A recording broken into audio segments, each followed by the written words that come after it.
Portions of our show are brought to you by Arthur Creature's Fried Roadkill, because good meat shouldn't go to waste. And now, back to our show. Space, the final frontier. These are the voyages of the Starship Enterprise.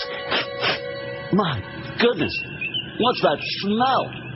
Spock, analysis, please. It is a methane-based gas of unknown origin, sir. So, it didn't come from you?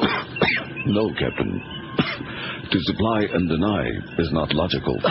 Bones! What do you make of it? Oh. Damn it, Jim. I'm a doctor, not an aromatherapist. Scotty, can you beam this odor off the bridge? Can you? Do it, Captain. Oh, I need more matches, sir. Mr. Zulu, go to red alert. Check out. Open the windows and increase speed to warp 9. Set phasers to potpourri. Oh. That's terrible. You know, that's something I never really thought about before in my life. What do farts smell like on other planets? Well, I'll let you know when I get there. Isn't that something? Probably what do farts same. smell like on Uranus, for example? Oh, bad. Green. Anyway, boy, look at this. You know, I wish they would make up their mind. I don't want to make it light. It's a horrible story, that thing about the Amish, but they keep changing the number on there. Yesterday, during the show, they said there were 6 girls dead. Yeah. Then they changed it back to 3. Then this morning, I got a story that says back up to 6. Now it's back to 5. I guess they're like having a tough time telling who's dead and who's alive, you know? I guess they're dead now. No, seriously, now it's back to 5. I don't know. Anyway, I sure hope Catherine Harris wasn't on that plane. Did you see what happened this morning at Opelika? No, what? Cargo airplane skidded off the runway at Opelika Airport this morning. Officials at Miami International confirmed it was an accident, but nobody got hurt. I guess you might call this the flight from hell. The airplane, a DC-7, took off from the airport about 6 o'clock this morning, but hydraulics forced it back to Opelika just minutes later. Then, upon returning, the aircraft fully loaded with fuel skidded off the runway. Multi-problemi. How do you like that? 3 people were aboard, but nobody was injured. It was an accident, but nobody got hurt. The commercial flight was believed to be run by Florida Air Transport. I sure hope that wasn't the one that Catherine Harris was on. Boy, she is so misunderstood, you know it? Even more so than Mark Foley. 1,622 votes on yesterday's poll. How many games will the Dolphins win this season? Who cares? 479 of you said that, almost 30%. About 30, man. 479, who cares? They're going to win. 193 people said they'll win 6. I was trying to be very generous. That's what I voted. Screw the fish, 189. Screw the fish. What kind of a sentiment is that? Of course, I came up with that on the poll. Right. 180 people said they'll win 5. 163 people said they win 4, which it means 3 more. 78 people said 7. 66 people said the fish will win 8. Oh, yeah. 61 said only 2. 60 people said 3. 42 people said Super Bowl. All right. Well, there will be a Super Bowl, just that they're not going to be in it. 36 said, I hate this poll, only 2.2%. 27 people said they're going to win 9 games. 9. Right, likely story. Playoff 16, 15 people said they'd win 10. A dozen people said the Dolphins will win 11, which means 10-2 in the last 4 games. Any chance of that whatsoever? None. And 5 bastards said they're only going to win 1, which they already won that one, which means they would lose all the rest of the games the whole season. We just put that on there at the end as kind of a tease. And, of course, some of you, 5 people bid on it. They bid. They chomped right down on that baby. Oh, Chavez says Castro ready to die. Fidel is dead. Oh, sorry. Cuban leader Fidel Castro has lived his life and is ready to die, according to Venezuelan President Hugo Chavez. During a recent visit to Cuba, Castro tells Chavez, I already lived my epic. I can die. I'm free to die. Not you. You're a slave of life. Chavez has made several visits to see Fidel since his intestinal operation. Castro tells Chavez that he's recovering, but Chavez says that recovery will be slow because the illness is serious. Oh, my God. Fidel's condition is treated as a state secret in Cuba.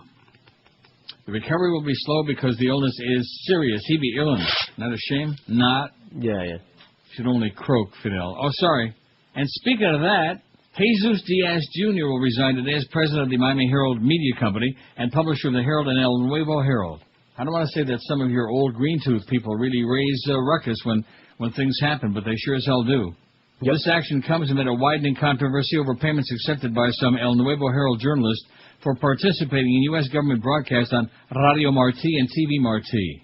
The move, which ends a challenging and sometimes tumultuous 14 months as head of one of South Florida's most visible and influential institutions, is effective immediately, if not sooner. David Landsberg. Oi! who served as general manager, takes over today as company president and publisher of both the Herald and El Nuevo Herald. In a letter to readers, Diaz said the company is reversing course and will grant amnesty to the two El Nuevo Herald reporters and a freelance contributor who were dismissed September 7 when the Herald reported they received payments under contracts with Radio Martí and TV Martí. He also said that an internal probe determined that 6 other employees of the Spanish-language El Nuevo Herald received payments from Radio Martí and TV Martí during the past 5 years. No disciplinary action will be taken against them. None of the 9 or anyone else at the company can accept any money from the U.S. government to run broadcasters in the future, Diaz said, and conflict of interest policies will be strengthened throughout the company. But he's out. Jesus is out. How do you like that? Damn it. Jesus Christ. It's the day after Yom Kippur, for crying out loud. It's about time he got with it. And it goes on and on and on at great length, this story. And, of course, there were some people created a big simus about that, and obviously the Herald caved in. To people who hate them like poison anyway, that's what I find most amusing, is that your old green tooth people have got them dancing on like on a string, like a bunch of puppets. Yeah. Editorial in the right-wing Sun Myung Moon's Washington Times. Resign, Mr. Speaker. Says the facts of the disgrace of Mark Foley, who was a Republican member of the House from a Florida district till he resigned last week, constitute a disgrace for every Republican member of Congress. Red flags emerged in late 2004, perhaps even earlier, in suggestive and wholly inappropriate email messages to underage congressional pages. His aberrant, predatory, and possibly criminal behavior was an open secret among the pages who were his prey. The evidence was strong enough long enough ago that the Speaker should have relieved Mr. Foley of his committee responsibilities contingent on a full investigation to learn what had taken place, whether any laws had been violated, and what action up to and including prosecution were warranted by the facts. This never happened. Representative John Shimkus of Illinois, the Republican chairman of the House Page Board, said he learned about the Foley email messages in late 2005. Representative John Boehner of Ohio, leader of the Republican majority, said he was informed of the email messages earlier this year. On Friday, Mr. Hastert dissembled, to put it charitably, before conceding that he, too, learned about the email messages sometime earlier this year. Late yesterday afternoon, Hastert insisted he learned the most flagrant instant message exchange from 2003 only on Friday when it was reported by ABC News. This is irrelevant. The original email messages were warning enough that a predator, and incredibly the co-chairman of the House Committee on Missing and Exploited Children, could be prowling the halls of Congress. The matter wasn't pursued aggressively. It was barely pursued at all. Moreover, all available evidence suggests that the Republican leadership did not share anything related to this matter with any Democrat. Now the scandal must unfold on the front pages of the newspapers and on the television screens as transcripts of lewd messages emerge and doubts are rightly raised about the forthrightness of the Republican stewards of the 109th Congress. Forthright my ass. Some Democrats are attempting to make this a Republican scandal, and they shouldn't. Democrats have contributed more than their share of characters in the tawdry history of congressional sexual scandals. Sexual predators come in all shapes, sizes, and partisan hues in institutions within and without government. When predators are found, they must be dealt with forcefully and swiftly. This time, the offender is a Republican, and Republicans can't simply get ahead of the scandal by competing to make the most noise in calls for a full investigation. The time for that is long past. House Speaker Hastert must do only the right thing and resign his speakership at once. Either he was grossly negligent for not taking the red flags fully into account, ordering a swift investigation, for not even remembering the order of events leading up to last week's revelations, or he deliberately looked the other way in hopes of that a brewing scandal would simply blow away. He gave phony answers Friday to the old and ever-relevant questions of what did he know and when did he know it. Mr. Hastert has forfeited the confidence of the public and his party, and he can't preside over the necessary coming investigation, an investigation that must examine his own inept performance. A special one-day congressional session should elect a successor. We nominate Representative Henry Hyde, also of Illinois. I wonder how that guy in Weston would feel about that. The chairman of the House International Relations Committee, who's approaching retirement, ensures that he no longer has a dog in this fight. He has a long and principled career, right, and is respected on both sides of the aisle. Mr. Hyde would preside over the remaining 3 months of the 109th Congress in a manner best suited for a full and exhaustive investigation until a new Speaker for the 110th Congress is elected in January who can assume responsibility for the investigation. That's the editorial from Sun Myung Moon and the right-wing Washington Times. Step down, Mr. Hastert, and let's stick Henry Hyde in there and play a little hide-and-seek with somebody else's wife. Yeah. Like that poor guy in Weston. Hide the what? Hide the weenie. God, isn't that incredible? 644 people on our MySpace.com. That's not too bad, huh? Excellent. And speaking of not too bad, I'm going back to bed because we not only have 1,000 votes on today's poll already, we got over 1,100, 1,103. And boy, did a lot of people read that story, Josh, that you put on there yesterday around 10:30. Well, I told you they needed closure. Close your yap. It ain't closed yet. To abuse, so it always sickens me to see that because I worry that parents out there are going to, feel that it's not safe to send their kids to the paid system. Oh, brother. 1,103 votes on today's poll. Which of these best describes Mark Foley? Pedophile, 319, although his attorney insists he's not, but nevertheless. Hypocrite, 276. Pervert, 123. Great Republican, 112. I don't know if there's a little sarcasm in those votes or not. You think? It's possible. Crazy Fag, 79. Stupid, 63. Man, stupid, idiotic jerk. Who's Mark Foley? 54 people, 4.8%, speaking of stupid and jerks. I mean, how could anybody even... Maybe they're all Amish that voted there. Of course, how could they have a computer if they don't have a TV set? They could borrow one. Old Troll, 37. Mark Foley was a merry old troll. Don't call him merry, 37. I voted that, old troll. Horny, 14. Desperate, 9. Careless, 9. And I hate this poll, only 8. 0.7%. But we haven't had a poll like that, with that low of a I hate this poll in a long time. In a raccoon's age, you know what? Indeed. Very long time. In a macaca age. I wonder how Senator Makakowicz is taking all this. Well, as a matter of fact, I think he's in one of the stories later on. Well, we got a whole bunch of stuff. I got a big pile. We got over 1,100 votes already. And we'll try to figure out how many dead girls there are in that story. A horrible story in Amish country there in Pennsylvania, but they keep changing the number on us. Fine. What do you think that means? That they didn't know and they were opening up the mouth anyway. Well, I just don't understand. I mean, It's 5. You sure? Yeah. Positive. Bet Josh's life on it. Was 3. Yeah. 2 died. And it was 6. 2 died overnight. Here it says gunman kills 6 in Rampage. Sorry. It was 6, then it was 3, then it was 4, then it was 6 again, now it's back to 5. They just can't make up their mind. But they got a real good grip on it. That's what Miss Foley said, too. He had a good grip on it when he was writing all them emails. The biggest names, the best talent. This is Real Rogers, Sports Radio 560 QAM. You're a bastard. Hey, I'm Rachel Ray. Coming up next on The Rachel Ray Show, I'll show you how to make a 7-course meal and 6 easy steps, how to retile a bathroom, the best way to choose a moderately priced wine, vacation do's and don'ts, and we'll take a look at the hottest shoe styles, discuss the situation in Darfur, make a fantastic photo album, check out the latest developments in spatulas, plus reupholstering tips, 101 ways for the Pope to say he's sorry, and I'll show you an easy way to winterize your garden. Then I'll sit down with my special guest, Oprah Winfrey, and George Clooney, Patriots quarterback Tom Brady, he's hunky, and the cast of CSI, Cheech Marin, Tucker Carlson, Mary Matlin and James Carville, country stars Megan Rich, impressionist Rich Little, rocker Little Richard, a Little House on the Prairie reunion, Dan Rather, First Lady Laura Bush with a special message on literacy, and Dr. Joyce Brothers will talk frankly about ADHD and adult hyperactivity disorder. Plus, Jack Hanna will stop by with 37 breeds of meerkats. It's all on the next Rachel Ray Show. 10:18 at 560 WQAM. Let's see, it's a Tuesday. We got Yom Kippur out of the way now, so we got the humper back. Analyst Wolf Blitzkrieg wasn't on in the Situation Room yesterday. I did see Bob Woodward on last night with your good buddy, Mr. Suspenders and Colostomy Bag. Oh. Boy, he is just so pedantic. Yeah, he is. The Secretary of State and the Secretary of Defense. Do you know anybody who speaks like that? Him. Just him. Just him. The Secretary. Anyway, just to give you an idea of how difficult it is to keep track of this Amish story. Injuries. Devastating realization once you were able to begin to identify and have the parents realize what had happened. Anyway, here's 2 stories, both from the Toronto Star website. The earlier one, gunman kills 6 in Rampage, and now the one that just came out, Amish school tool rises to 5. See what I mean? Mm-hmm. I mean, I understand it's hard to count that high, but nevertheless. Meanwhile, on Friday afternoon, a strategist for Representative Mark Foley tried to cut a deal with ABC's Brian Ross. The correspondent who had dozens of instant messages that Foley sent to teenage house pages had asked to interview the Florida Republican.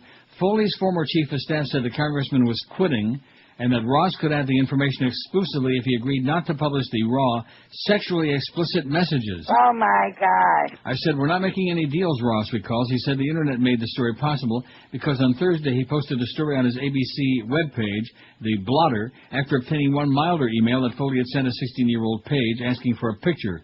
Within 2 hours, former pages had emailed Ross and provided the salacious messages. The only question then was, says Ross, whether this could be authenticated. And it was, obviously, and now we know what's going on. But we still don't know what happened in San Diego. A passive statement in an instant message conversation with a teenage Page might provide investigators with a damning piece of evidence suggesting criminal behavior in the case of Mark Foley, according to Ross' story. That instant message exchange from 2003 contains the following. Teen, where'd you go this afternoon? Foley, I'm in Pensacola, had to catch a plane. Over the course of several pages of dialogue, that conversation became extraordinarily graphic and included several direct references to masturbation techniques and frequency, discussion of the child's penis size, and even the congressman's explicit interest in sexual contact with the boy. However, by acknowledging his Pensacola, Florida location, Foley may have offered evidence of his violation of Florida state law, which says, any person who knowingly utilizes a computer online service, internet service, or local bulletin board service to seduce, solicit, lure, or entice, or attempt to seduce, solicit, lure, or entice a child, or another person believed by the person to be a child, commits a felony of the 3rd degree. In the days since the extent of Foley's transgressions were made public, questions have arisen about how much information House Republican leaders had about the Florida congressman's sexual proclivities. Critics on both the right and the left pointed out that ABC News was able to obtain the instant message conversation only days after learning about the less explicit emails. House leadership had known about those same emails since 2005. Among the harshest critics is David Bossie, head of the conservative group Citizens United. He told the right-wing publication Human Events, Speaker Hastert had knowledge of Congressman Foley's inappropriate behavior and chose to protect a potential pedophile and powerful colleague over a congressional page. Mr. Hastert should resign immediately, he said. Other instant message conversations between Foley and underage boys do not contain clear indications of the congressman's location and ambiguity that may confuse which laws apply to him. Ross Story will continue to search for evidence of his whereabouts at the time of those online sessions. You know what I mean by sessions? Yeah. Those kind. Now this just knocks my socks off, and you know me, I don't wear socks. Stephen Elliott, who writes in The Smirking Chimp. Yeah. He says, Mark Foley is just a victim, Matt Drudge, and the monster inside the Republican machine. That's the headline. And there's a picture of Miss Drudge with that silly hat on. Hey, Miss Drudge. You fairy. Elliot writes, I got in trouble once for calling Matt Drudge a first-class scumbag. At the time, I thought maybe I'd gone too far, let my emotions get the better of me. I like to give people the benefit of the doubt. But it turns out I hadn't gone too far. It turns out Matt Drudge is a scumbag of the worst kind, the kind that blames the victims of sexual abuse. Matt Drudge actually refers to the children who were preyed upon by Mark Foley as 16- and 17-year-old beasts. He also says the pages were talking about how many times they'd masturbated, how many times they'd done it with their girlfriends this weekend, all those things, and these innocent children. And this poor congressman sitting there typing, oh, am I going to get any, you know? This poor congressman. What we're seeing here, through the prism of the lone sexual predator, is the monster inside the machine. First, you had the Republican congressional leadership, so power-hungry, so desperate to hold a seat at any cost, they cover Mark Foley's tracks for at least a year. The revelation of the cover-up is followed almost immediately by the right-wing message machine, with Fox News' Britt Hume comparing Foley to Bill Clinton and John Gibson, trying to equate the current scandal to previous House scandals more than 20 years ago. Bill O'Reilly tries to make Foley's actions just a byproduct of Foley's homosexuality. Matt Drudge takes all of this to a deeper, darker place than perhaps its logical conclusion. Matt Drudge, like the Republican leadership and the Fox News commentators, is so single-minded and addicted to power that he's willing to blame the children themselves. This is how upside down and wretched their world has become. They blame the children for actions of the adults, and it's no different from the mindset that blames other countries for our failure to find weapons of mass destruction, a mindset that cannot ever accept responsibility. It's just more obvious. One has to believe that the right-wing media, falling all over themselves to protect their masters, will also suffer from the credibility they're squandering so recklessly. I'd have to believe that even the most dedicated ditto-head will hesitate to believe that it's the adults that need to be protected from the children. After all, Republican Congressman Mark Foley did try to actually meet with the youth. After all, what's law and order if we can't protect our children from those who would abuse them? And adults who want to look away while children are abused are guilty of abuse themselves, writes Stephen Elliott. Miss Fudge says that the kids were the victim, or whatever he said. Well, maybe he's experienced such victimization. Well, who knows what kind of circles he hangs with. Maybe Exactly. he and Mark Foley are tight. Maybe that's why he's coming to his rescue. I don't know. What kind of circles, jerk? You fairy. Doug Thompson writes, a long congressional history of protecting sexual predators. How do you like that, a Doug Thompson article? You go, Dougie. Which I think I'll do after the break. Well, I don't want to do an article interrupt this in the middle of a Doug Thompson piece. I want to savor the Doug Thompson articles. Oh, yeah? Take your time with it. Maybe pour some wine, get a towel. Right, get out a towel, right. Let's see, how many votes we got on here? We're going to have a lot. 1,165 already. The sky's the limit today. I'm not even predicting. The sky's the limit. We could do like 1 million, don't you think? Sure, especially if that story's still there. What story is that? You know, you the transcripts. mean the one with the transcripts of the chat room, Dave. That was on yesterday's website, and we have only 871 people who read that. It wasn't even on there as of 10:20 yesterday, and then Josh stuck it on there about 10:30. I think you should and here keep we it are up about there. 24 hours later. I beg your pardon? Keep it up at the top. Keep it up at the top? That sounds like one of the email messages that was sent from Mark Foley. Keep it up. Let's see. Is it at the top? No, it's not at the top anymore. In fact, the one that I just read, Mark Foley is just a victim. That's number 2. But it's still on there, isn't it? Yes. Well, I'll have to search for it. Scroll down and million stories. I'm not going to hold them by the hand and spoon feed them stuff, okay? In fact, George conned me into reading some of that stuff yesterday, and I wouldn't be the least bit surprised you're going to get a spanking for it later on today. That's right.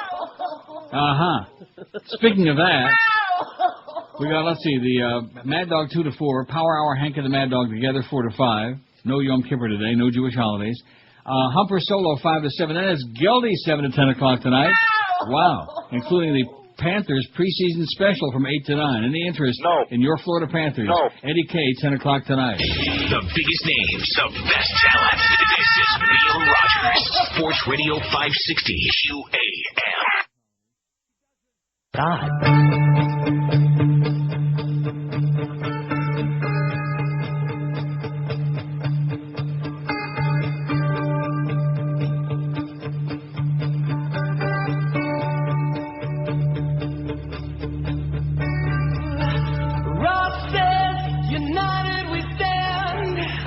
Looks like he's from Munchkin Land. How did he get ears like that? How did Dumbo get in the race? All he needs is a chunk on his face. How did he get ears like that?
That's what we need, Ross Perot. Let's lift up the engine and roll up our sleeves and doo-doo all over the place. That's what we need, a little humor in it. Bring him back alive, huh? Or not. Right. Maybe that's the whole Foley thing. Maybe this is the October surprise that the Republicans weren't expecting, you think? Yeah, I think it was a surprise, yeah. Speaking of surprise. It's not even Halloween yet. The Iraqi court trying Saddam Hussein postponed the verdict in the former leader's first trial and said today the judges are considering the possibility of recalling some witnesses.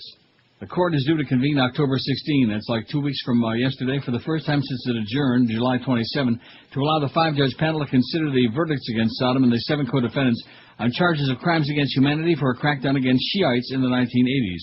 Saddam and his co-defendants face possible execution by hanging if found guilty in the charges connected to a crackdown on Shiites in the town of Dujail, launched in 1982. And it goes on and on and on. Bada-beep, bada-boop, bada-bop. And, of course, the thing with the emails, man, goes on. I bet you there's going to be a lot more salacious stuff before this week is out, don't you think? It's got to be. I know. I sure keep looking for them. Put them on the website and get 80 million hits. Well, I bet you we'll wind up with more than 1,000 people reading that story. If we could have 876 right now. Mark Foley instant message chats with congressional page from yesterday's website. 876.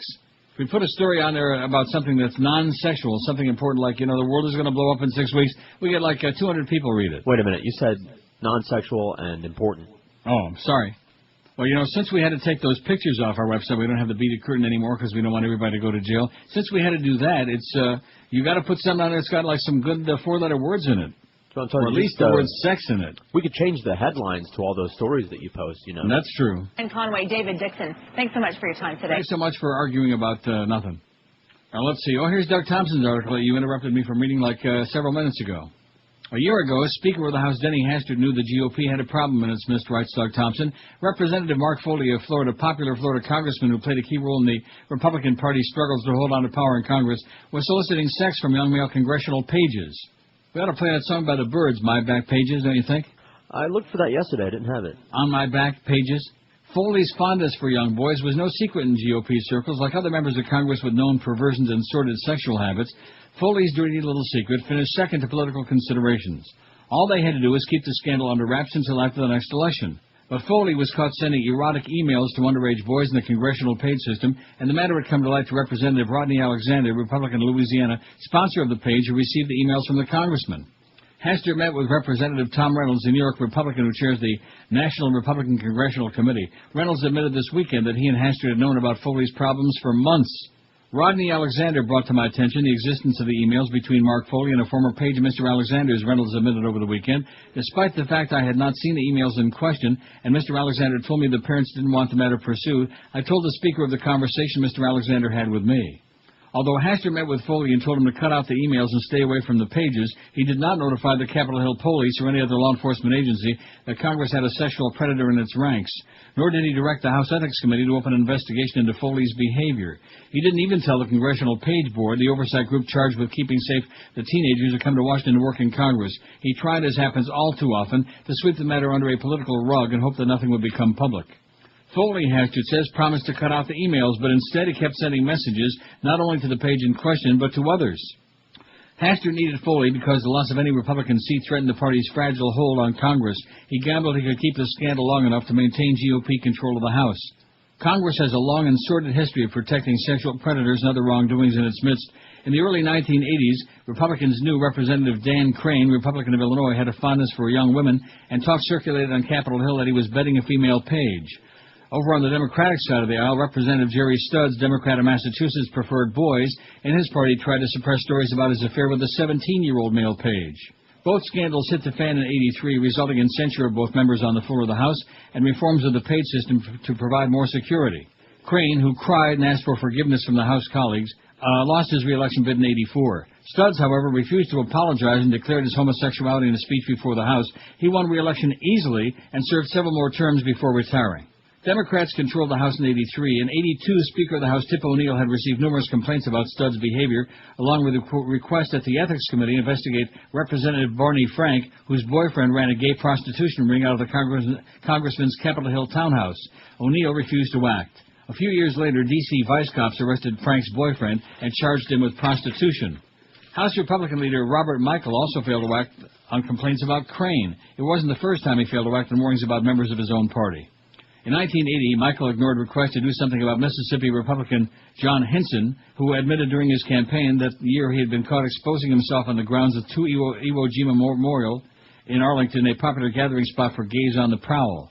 In 1981, Capitol Hill police caught Hinson performing oral sex on a male employee of the Library of Congress in the House office building bathroom. Like Foley, Hinson resigned in disgrace. Congressional leaders learned nothing from the scandals. Michael would later be told of problems with Ohio Congressman Buzz Lukens and dismissed the complaints until Ohio courts convicted the Republican lawmaker on charges of sexually molesting a 15-year-old girl. Capitol Hill police also launched an investigation of charges that Lukens fondled a female elevator operator in the Capitol. He resigned from office in 1990. On the Senate side, Republican leaders for years ignored complaints about Senator Bob Packwood, Republican of Oregon. Complaints about his unwanted sexual advances toward women began to surface in '82, but no action would be taken until several victims, tired of waiting for official action, went public in 1992. Packwood finally resigned in '95 after the Senate Ethics Committee finally opened a formal inquiry. So it's no surprise that the leaders of Congress still do everything in their considerable power to protect their own from the laws that govern the rest of America. It's the nature of the beast called politics, writes your buddy Doug Thompson. In other words, all the perverts all the time. But if they do it, they can cover it up. Right. So how many girls died in that horrible thing in Pennsylvania? 5. You sure? You're positive? Positive. I have a report for you. Yes? I have to break this in that Joe Girardi was fired, and there'll be a press conference at 2 o'clock that we will be carrying right here. All right. Not all right that he was fired, but I mean all right that we'll be carrying the press conference. And it's a damn good thing. I guess they know their stuff over there with that organization, you know, other than knowing their baseball, but they know when to put that on the air, because we're sure not going to interrupt this show to put on some stupid Marlin press conference about something that we already knew a long time ago. Didn't we do that once before? Yeah, we did do that once before. When Wannstedt got named coach of the Dolphins, or got canned, one of those deals. By the way, how do you like the Saban era so far? Oh, man, what an era. Maybe it was an error in hiring him. So Joe Girardi gets thanked for the fantastic job he did for making the Marlins season really exciting and getting him back into contention for the wild card. And you're out, you're fired. But we knew that. We knew it was coming. Everybody knew that. Yes. So where is he going now? He's going back to the Cubs? Going to the Cubbies, yeah. Oh, my God. Are you serious? That's what I hear. Back to the scene of the crime. You remember those days when he was platooning, man, with Damon Berryhill. He was the left-handed hitter, Berryhill, and Girardi was the right-handed hitter. And then Zimmer would platoon the two. You remember those great days of the Cubs, don't you? Oh, yeah. Well, Girardi was a turd as a player, but... Holy cow. Neil Rogers is right. The Cubs suck. Amen. 10:41. Maybe Joe can turn them around and then get canned again. Pompano Park Racing and Poker and the American Cancer Society are holding a Think Pink Night for breast cancer awareness this Saturday, October 7th. Come out and see local celebrities, Alita Loresca from Fox TV 7, plus harness drivers Bruce Ranger and Wally Hennessy. How's it going, Wally? How's it going, eh? They'll all be competing in a bicycle race down the stretch, followed by an auction of their autographed bicycles, plus Bruce Ranger's driving colors, and a golf outing with Hall of Famer Wally Hennessy. For a $5 donation to the American Cancer Society, patrons are eligible for free prize drawings, including a 3-day, 2-night vacation for two with airfare to the Isla Capri Casino in Black Hawk, Colorado, and lots more. Admission and general parking, of course, like always, is free at Pompano Park Racing and Poker. Post time, 7:25 in the p.m. The smoke-free poker room is open noon till midnight every Wednesday, Friday, and Saturday. Don't forget, all this activity coming up this Saturday, October 7th, Think Pink Night with the celebrities only at Pompano Park Racing or Poker. If you want more information on the Pompano Park schedule, call 954-972-2000, or on the Wicked Web, just check out pompanopark.com. The biggest names, the best talent. Right. This is Neil Rogers, Sports Radio 560 QAM. Hey, enough with the Panthers already. When the hell does the baseball season begin anyway, huh? I'm Johnny Knoxville. And I'm going to set myself on fire. Jackass number 3, the final chapter of the Jackass trilogy. I'm Bam Margera, and this is freestyle wood chipper diving. Woo! Jackass number 3 from Zero IQ Pictures. I'm Wee-Man on top of the Space Needle, and instead of a parachute, I got a backpack full of cooking utensils. Geronimo! I'm Steve-O. I'm going to gargle lighter fluid, strap this nuclear warhead to my back, and wrestle a mountain lion, dude. Warning, these stunts were performed by professionals who will not be returning for Jackass number 4. 10:46, 14-11 at 560. Boy, some exciting news. Not only is Joe Girardi get canned just moments ago by the Marlins, but this long press release on the Panthers here is really something else. You know what it is besides something else? Long and ponderous. Yeah, it is long and ponderous. Sunrise Sports and Entertainment and the Florida Panthers announced today that 560 WQAM, the flagship station for the Panthers during the 2006-07 NHL season, is once again the place to set your radio dial for complete coverage of the Panthers and everything hockey. The hockey season, by the way, the official NHL season starts tomorrow night.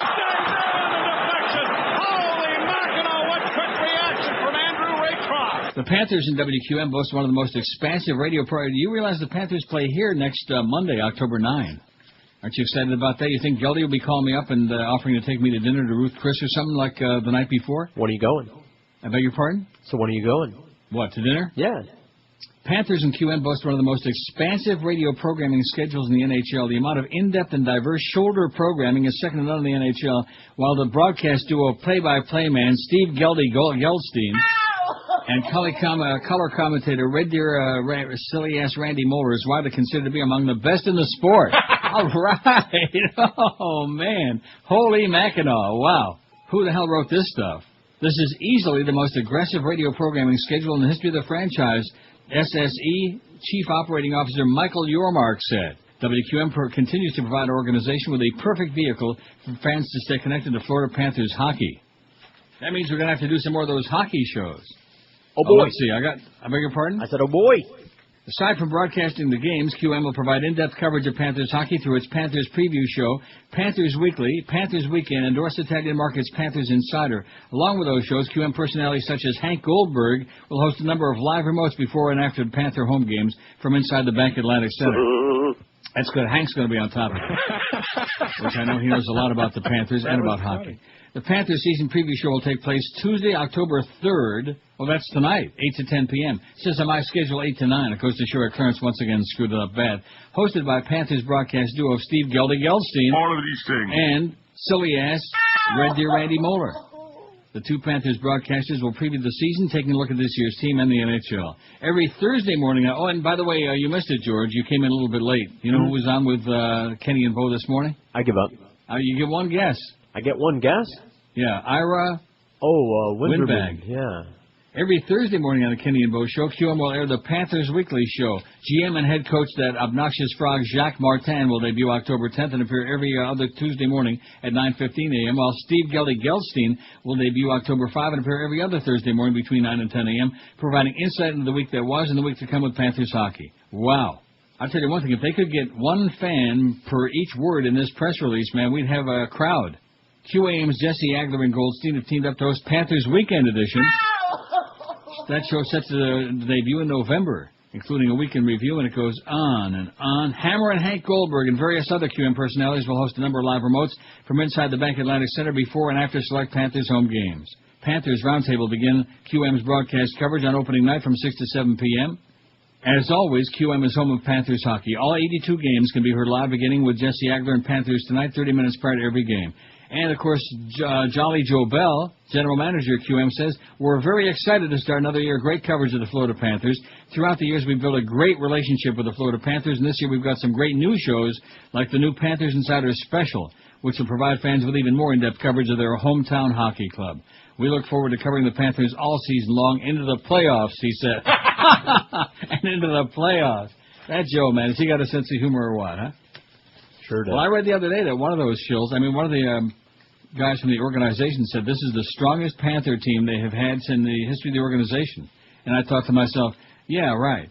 Florida Marlins manager Joe Girardi was fired today, a move that had been expected after his rift with owner Jeffrey Loria that boiled over in an on-field confrontation 2 months ago. That's bad.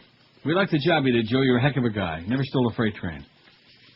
And there will be a press conference today at 2 p.m., which will carry right here on QAM, by the way, because we're into it, baby. We're into it so deep we can't get out. Today at 2 in the interview room at Dolphin Stadium, and General Manager and Vice President Larry Beanstalk will hold a press conference this afternoon at 2. The cost-conscious Marlins wanted Girardi out so badly they were willing to let him go with 2 years left on a guaranteed 3-year contract that he signed October of last year when he became a manager for the first time. At 41, he was the second youngest manager in Major Leagues after spending 15 years as a big league catcher. Atlanta third base coach Freddie Gonzalez is considered to be the front-runner to replace Girardi, or at least somebody whose name ends in Z. Gonzalez was runner-up in the Marlins search a year ago after Jack McKeon resigned because he turned 100 years old.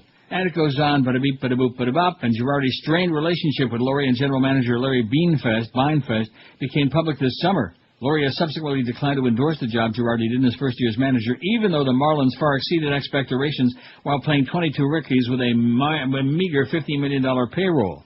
The rift erupted at the game August 6th when Loria berated an umpire while sitting behind the plate. From the dugout, Girardi asked the owner to stop, witnesses said. Loria angrily left his seat and confronted Girardi after the game during a 90-minute clubhouse meeting. Probably just kicked his ass, verbally anyway. Loria declined to comment on the episode or respond to published reports that he fired Girardi, then changed his mind. And it goes on, bada-beep, bada-boop, bada-bop. The Marlins became the first team in history to climb above 500 from 20 games under. They also became the first team to have 4 rookies to win 10 games, pitchers, and they set a record for most home runs by rookies with 112. How do you like that? A lot of great accomplishments there when they put, no money out there, no support. And, hey, Joe, great job. You're fired it. How do you like that? How does that feel? Huh? Don't forget that press conference at 2 this afternoon. So that means don't be playing no extraneous crap there like some long song like you've been doing lately. I don't know what that's all about. Yeah, right. Well, Celia Cruz is going to be interspersing some of her big hits in between the... we got to maintain some kind of an audience. That's right. Wouldn't you think? Oh, don't get me started. Hey, listen, I know it better than anybody. I mean, talking hockey in South Florida is like talking matzo balls at the North Pole. It just, I mean, what's the point? Way snaps it off the boards, got it ahead to Higgins. 3-on-2 break. Koivu going to the front of the net as Ryder makes the shot, and a pad save there by Raycroft. Yeah, let's play this game. I think the Leafs actually won this game. One of their few exhibition. I think they were like 3-4, whatever the hell it was. Let's get the people ready for the hockey season, baby, with some hockey talk. Call up your buddy Jeff Rimmer. He'll get Ron McLean and Don Cherry on the phone. We'll have Doug McLean on there talking crap. What do you say? All right.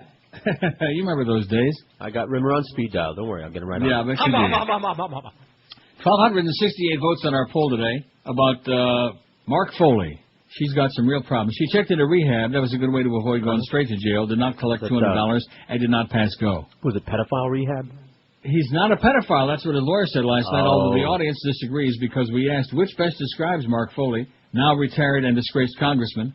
Pedophile, 368 said that. That's numero uno, with a bullet. Hypocrite, 323. Do you know that he was responsible for the passage of the Animals Child Protection Act? I did not know that. I just mentioned that. Hypocrite, 323. Pervert, 134. Great Republican, 126. Crazy fag, 97. Stupid, 71. Boy, that deserves a lot more votes. Stupid. Who's Mark Foley, 59. 4.5% of this audience still, after all of this, have no idea who that is. Old Troll, 42. Even old King Cole was a merry old troll. You know that, don't you? Even that King Cole. Horny, 16. I hate this poll, only 11. 0.8%. That's like a number they have across the street. You can relate to that, Joel. 0.8. Oh! Careless, 11, and desperate, 10. Desperate troll. Maybe he had the DTs. He was a desperate troll, you think? I think so. Yeah. Well, you know, this is, like I said, the October surprise. Not the one that the Bush people had in mind, I don't think. Not the one Karl Rove had in mind. No, this is a real surprise. Yeah, a chocolate surprise. 10:56 at 560 WQAM. Don't forget, we got the press conference at 2 as the Marlins. That's bad. Going to put that on the air so they can announce that they're doing an aberrant. Even George agrees that that's just unacceptable. When you say that's unacceptable, what? The firing of Joe Girardi after the great job he did this season with no veteran players practically and with no money. Who? Like I said, it's your sports world, baby. You better get with it. You better start wearing a jockstrap to work from now on. All right, I'll wear it on my head.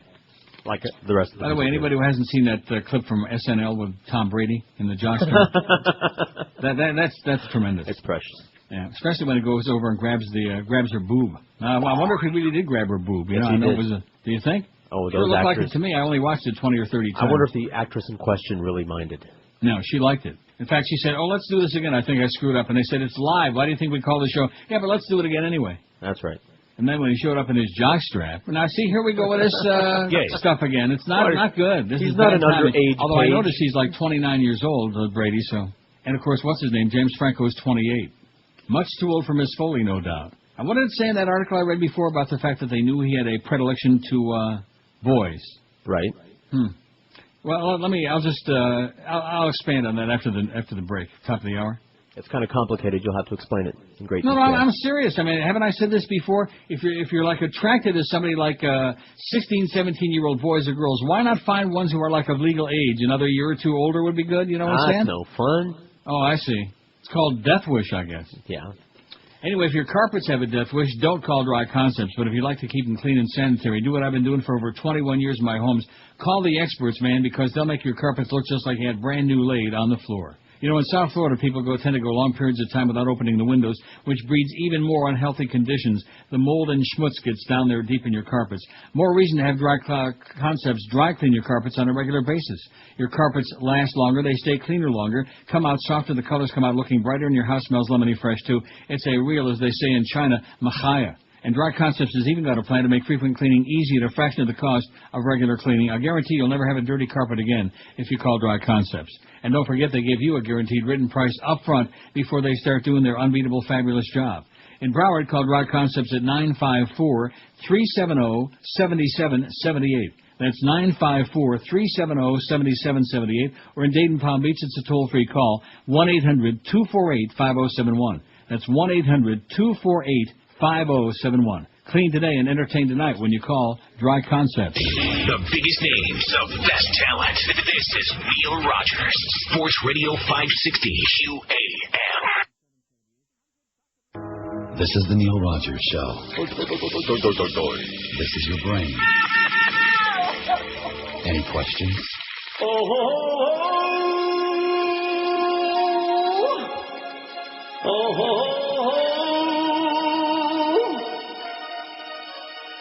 Everybody, Bill Clinton's fighting. Huh.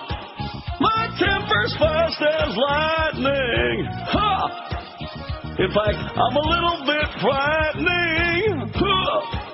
When people say I'm lying. Huh.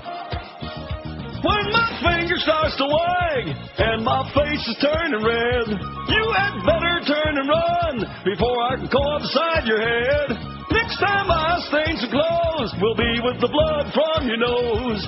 No one gets as mad as me, except for Hillary. Everybody, Bill Clinton's fighting. Huh. You best go into hiding. Hi-ya! 'Cause my blood pressure's rising. Huh. And soon you will be crying. Oh, oh,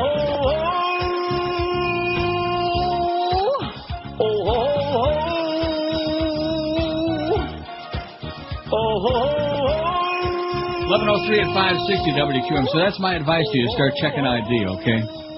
In other words, 19 or 20 is sure as hell beat 16 or 17. You follow what I'm saying? With a stick, I imagine. When in doubt, avoid jailbait. By the way, look what I found. What'd you find? Oh, why don't we play? Here we go. Since you mentioned it. And I didn't have it before. Oh, it's the birds in my back pages. What a talk-up, man. This old fart, this old queen, Beautiful. This old troll. Anyway, Mike Whitney writes, speaking of old trolls, his column in the Smirking Chimp today is called Buggergate. Or is that Boogergate? At any rate, it's rare when a scandal hits Washington that's actually enjoyable to follow, but Mark Foley's really put the punch back into politics. Who would have guessed that after 6 years of slaughtering and torturing people in their own countries, the American people could be so incensed about one rogue congressman bumping boys in his off hours? It just shows what trivial people we've become. Congress is a moral cesspool. It didn't take Foley to prove that. It's the epicenter of American corruption, the very heart of the beast. If we had any sense, we'd send in the fire trucks and hose out the whole place and then take a wrecking ball to the rotunda. The system is so far gone and so polluted with corporate money it's no longer salvageable. Just bring in the dozers and we'll start fresh. Foley is what commonly is called the canary in the coal mine. The metaphor suggests that the canary will die before a man when there's a lack of oxygen in the mine shaft. The same rule applies to Washington. The sanction-wielding, torture-approving, warmongering Congress has sucked the air out of a once great institution and left it in the shambles. By the time Bush's term is over, the only thing left will be the rubber stamp they used to endorse his dictatorial powers and a scattering of Krispy Kremes outside Hastert's office. Oh, that explains a lot. The Foley scandal is a charade which leads nowhere. Everyone knows that Washington is little better than a Vegas knocking shop where wealthy patrons plop down their money and get whatever they want. It's a wonder that we have to go through the whole drill over and over again like the reruns of Survivor. Is there someone in America who didn't already know that the party of sanctimony and self-righteousness is really a cover for horny hypocrites who are on the take? Or that the only thing the Democrats are good for is feigning indignation when the Republican crimes bubble to the surface? Or that the Fourth Estate has no role in informing the public, but is simply a sounding board for corporate-sponsored propaganda or red herring for cheesy sex scandals and macabre murder investigations? There's nothing to learn here for anyone who's already been paying attention. Foley is just the tip of the iceberg.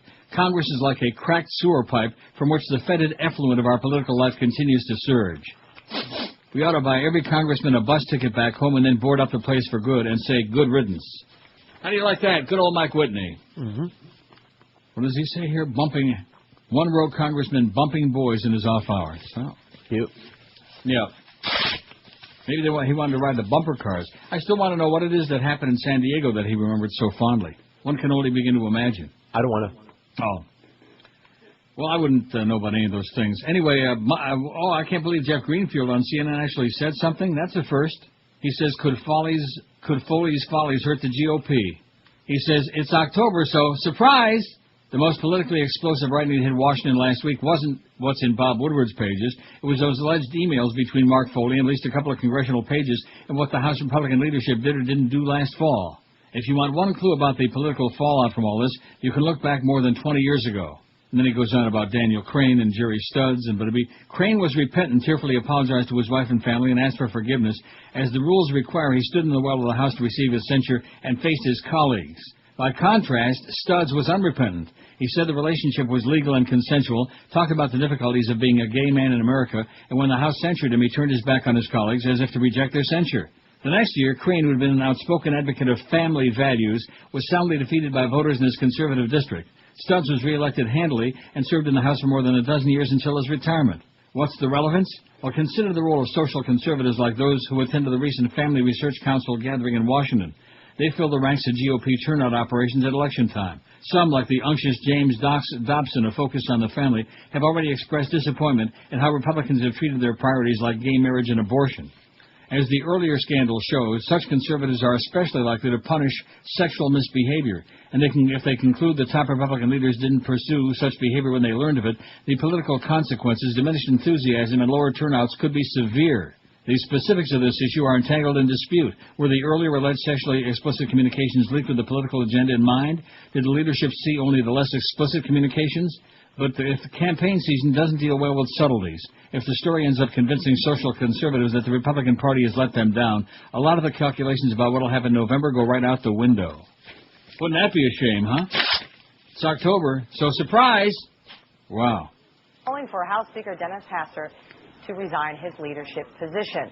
Its editorial board says the Republican... Washington Times says, time to step down, Fatso, and leave us the Krispy Kremes, please.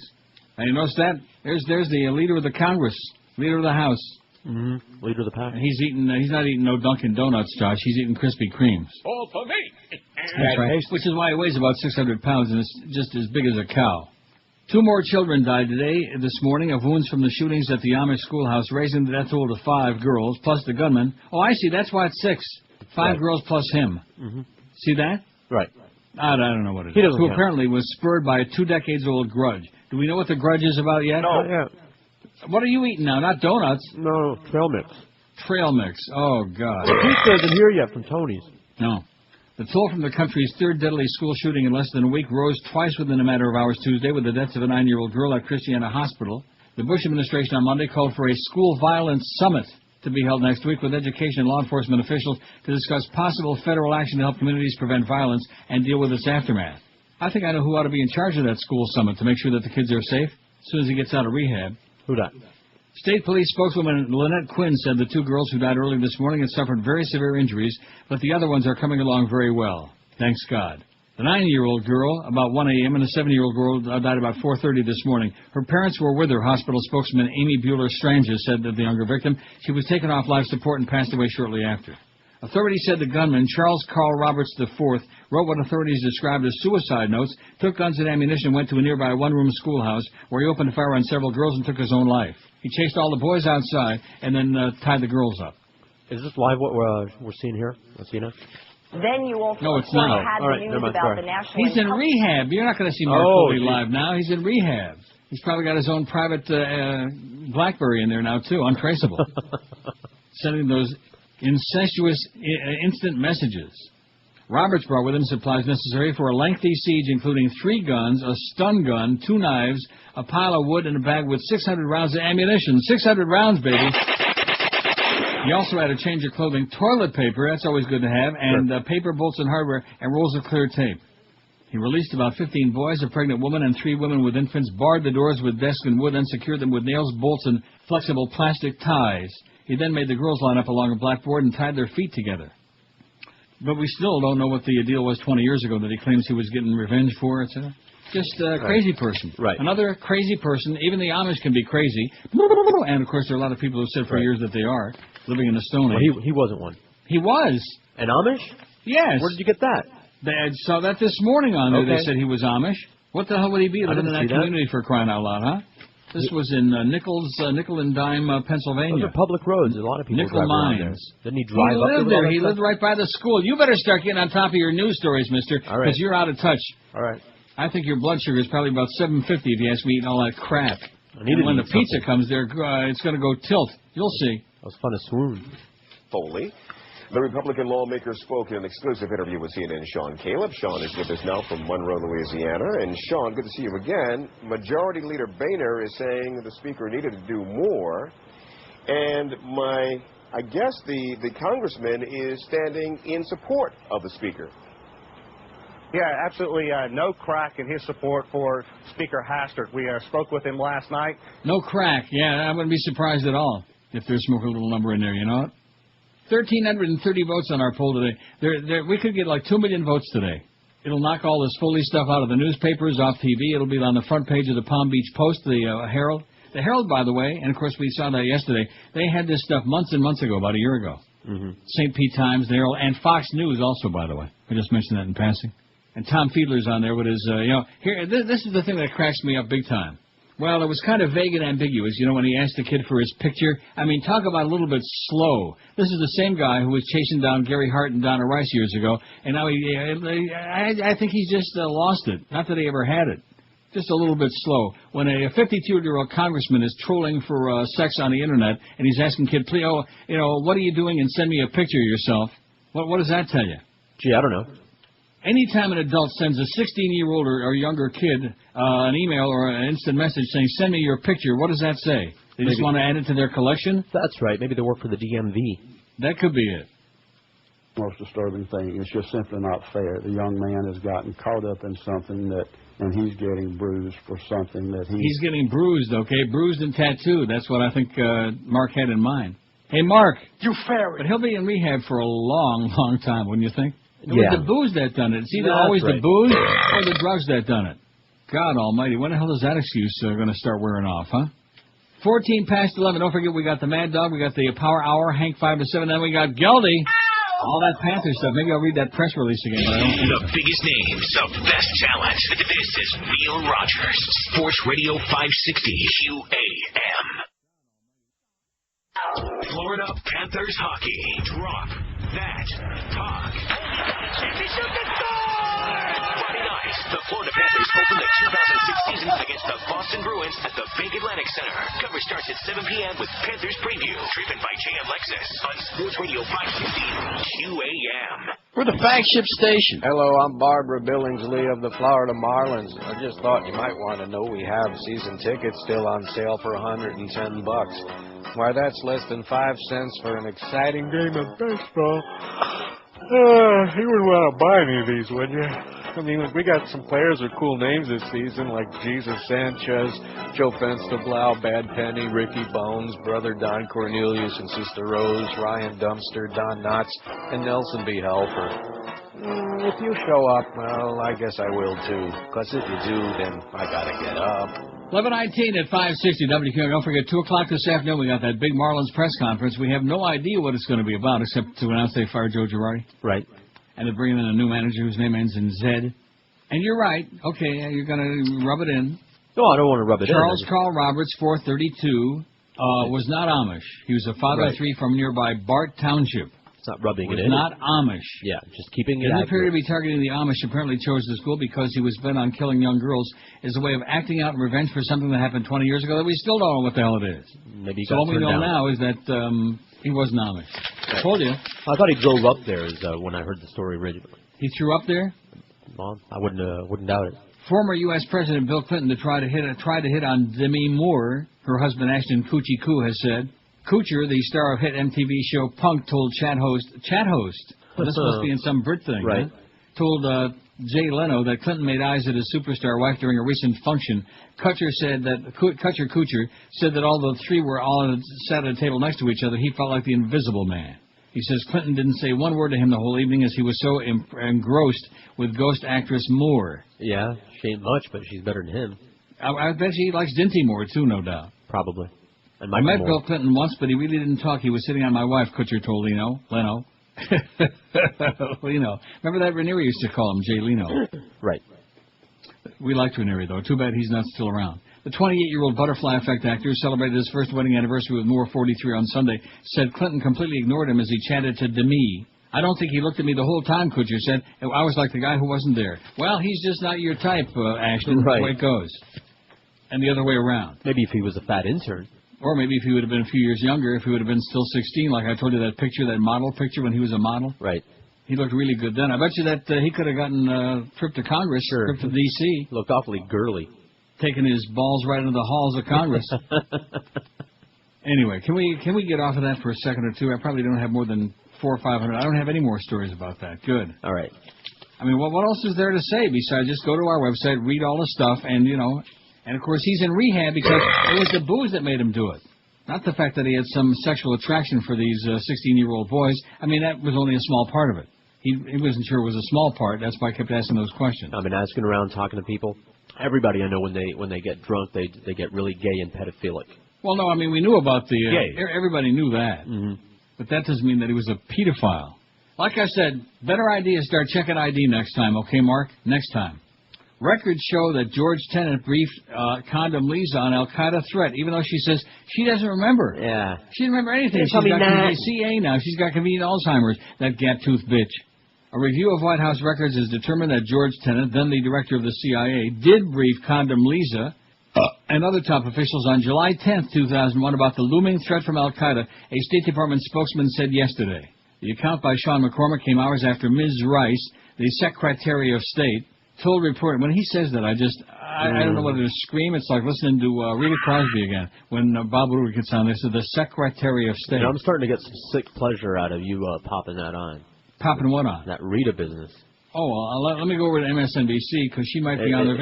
If any other breathless stories come on, they always get her for the breathless story, like quote inappropriate emails to young pages. Oh no. Anyway, the account by Sean McCormick came hours after Ms. Rice told reporters aboard her airplane she didn't recall the specific meeting July 10th, noting she had met repeatedly with Mr. Tenet that summer about terrorist threats. Ms. Rice, the National Security Advisor at the time, and now, of course, the Secretary of State, said it was incomprehensible she ignored dire terrorist threats 2 months before the 9/11 attacks. Incomprehensible to us, yes, you bitch, you slut, you incompetent idiot.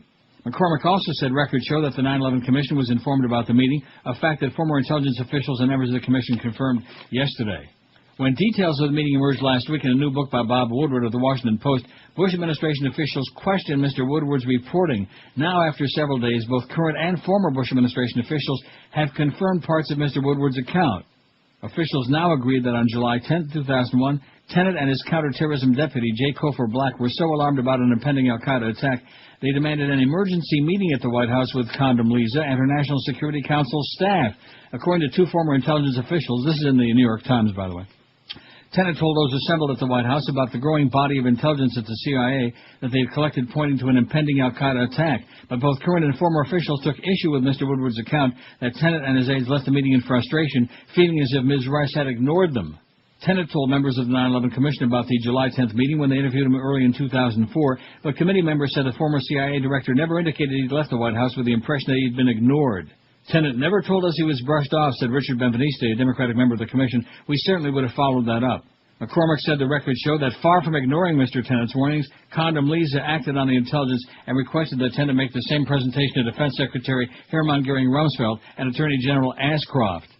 But Ashcroft said by telephone last night, that he never received a briefing that summer from Mr. Tenet. Frankly, I'm disappointed I didn't get that kind of briefing, he said. I'm surprised he didn't think it was important enough to come by and tell me. So it's just like the Mark Foley stuff. Nobody told this one, nobody told that one. Everybody was in the dark. Like with Johnny, everybody was in the dark. Boy, we sure haven't played one of those things in a long time. Although I think I did play one the other day. Mm-hmm. I can't play that one. Johnny Dark! Which one? Johnny Dark. I know. Absolutely. Cool. Anyway, this goes on. Mr. Tenet's now completing work on a memoir that's scheduled to be published early next year. So, in other words, he's not going to tell too much because we want you to go out and buy the book. At any rate. She's incompetent. And they just didn't give a crap about that. And, of course, who the hell knows what other factors were involved there. They were in a panic, and, of course, the White House was saying, don't worry about it, okay? We got some plans here. Frisco, Texas. I never heard of Crisco. I bet you Mark Foley's heard about that, too, but I've never heard of Frisco. Did you? By the way, that guy who shot those girls, he was not Amish. Okay. Well, Amish don't run around with guns, number one, although they do use them for hunting. They got some rifles, but they don't have that kind of gear like that guy had. They don't? Or a truck to drive up there. Yeah. So, in other words, if he wouldn't have shot himself, he could have watched all about it on TV afterward. But he had to go out and find somewhere where they had a TV, because they sure wouldn't have had one in the school. No. Or anywhere like in the hood. 26 after 11 at 560 WQAM. Isn't it time you took the stress and worry out of last-minute hurricane preparations? So many people, I guess it's just human nature, they wait till the last minute when it's too late, when the hurricane is about 5 blocks from blowing your house away, and then forget about it. The hurricane shutter outlet manufactures easy-to-use accordion shutters, and now they'll even provide expert installation, too, if you want them to. Call 954-237-7083. They feature roll-downs, accordions, panels, too. Just let the Hurricane Shutter Outlet custom make or even install shutters for you. Call 954-237-7083 right now. Get on your way to top-notch protection and real peace of mind. The Hurricane Shutter Outlet is family-owned and operated. They've been doing it a long time. They're licensed, insured, and Dade, Broward, and Palm Beach County approved. They stock all sizes of clear polycarbonate hurricane panels and aluminum panels cut to your specifications and ready for pickup or delivery. And like I said, if you want, they'll install them for you, too. The public and all contractors are welcome. Major credit cards accepted. And if you mention my name, tell them that old Neil, the old troll, sent you by. You get $100 off on a minimum order of 350 square feet. The Hurricane Shutter Outlet. Call 954-237-7083 or log on to their website, hurricaneshutteroutlet.com. The biggest names, the best talent. This is Neil Rogers, Sports Radio 560 WQAM. Rogers, God.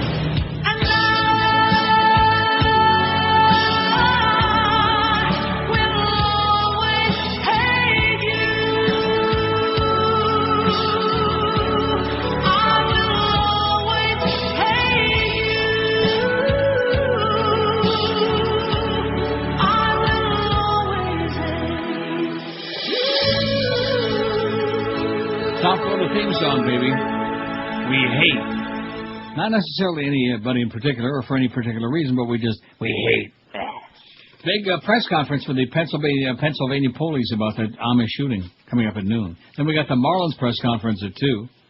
Frisco, Texas. Keep the art in smart and heart. Sidney McGee had posted on our website at Wilma Fisher Elementary School in this moneyed boomtown that's gobbling up the farm fields north of Dallas. Frisco.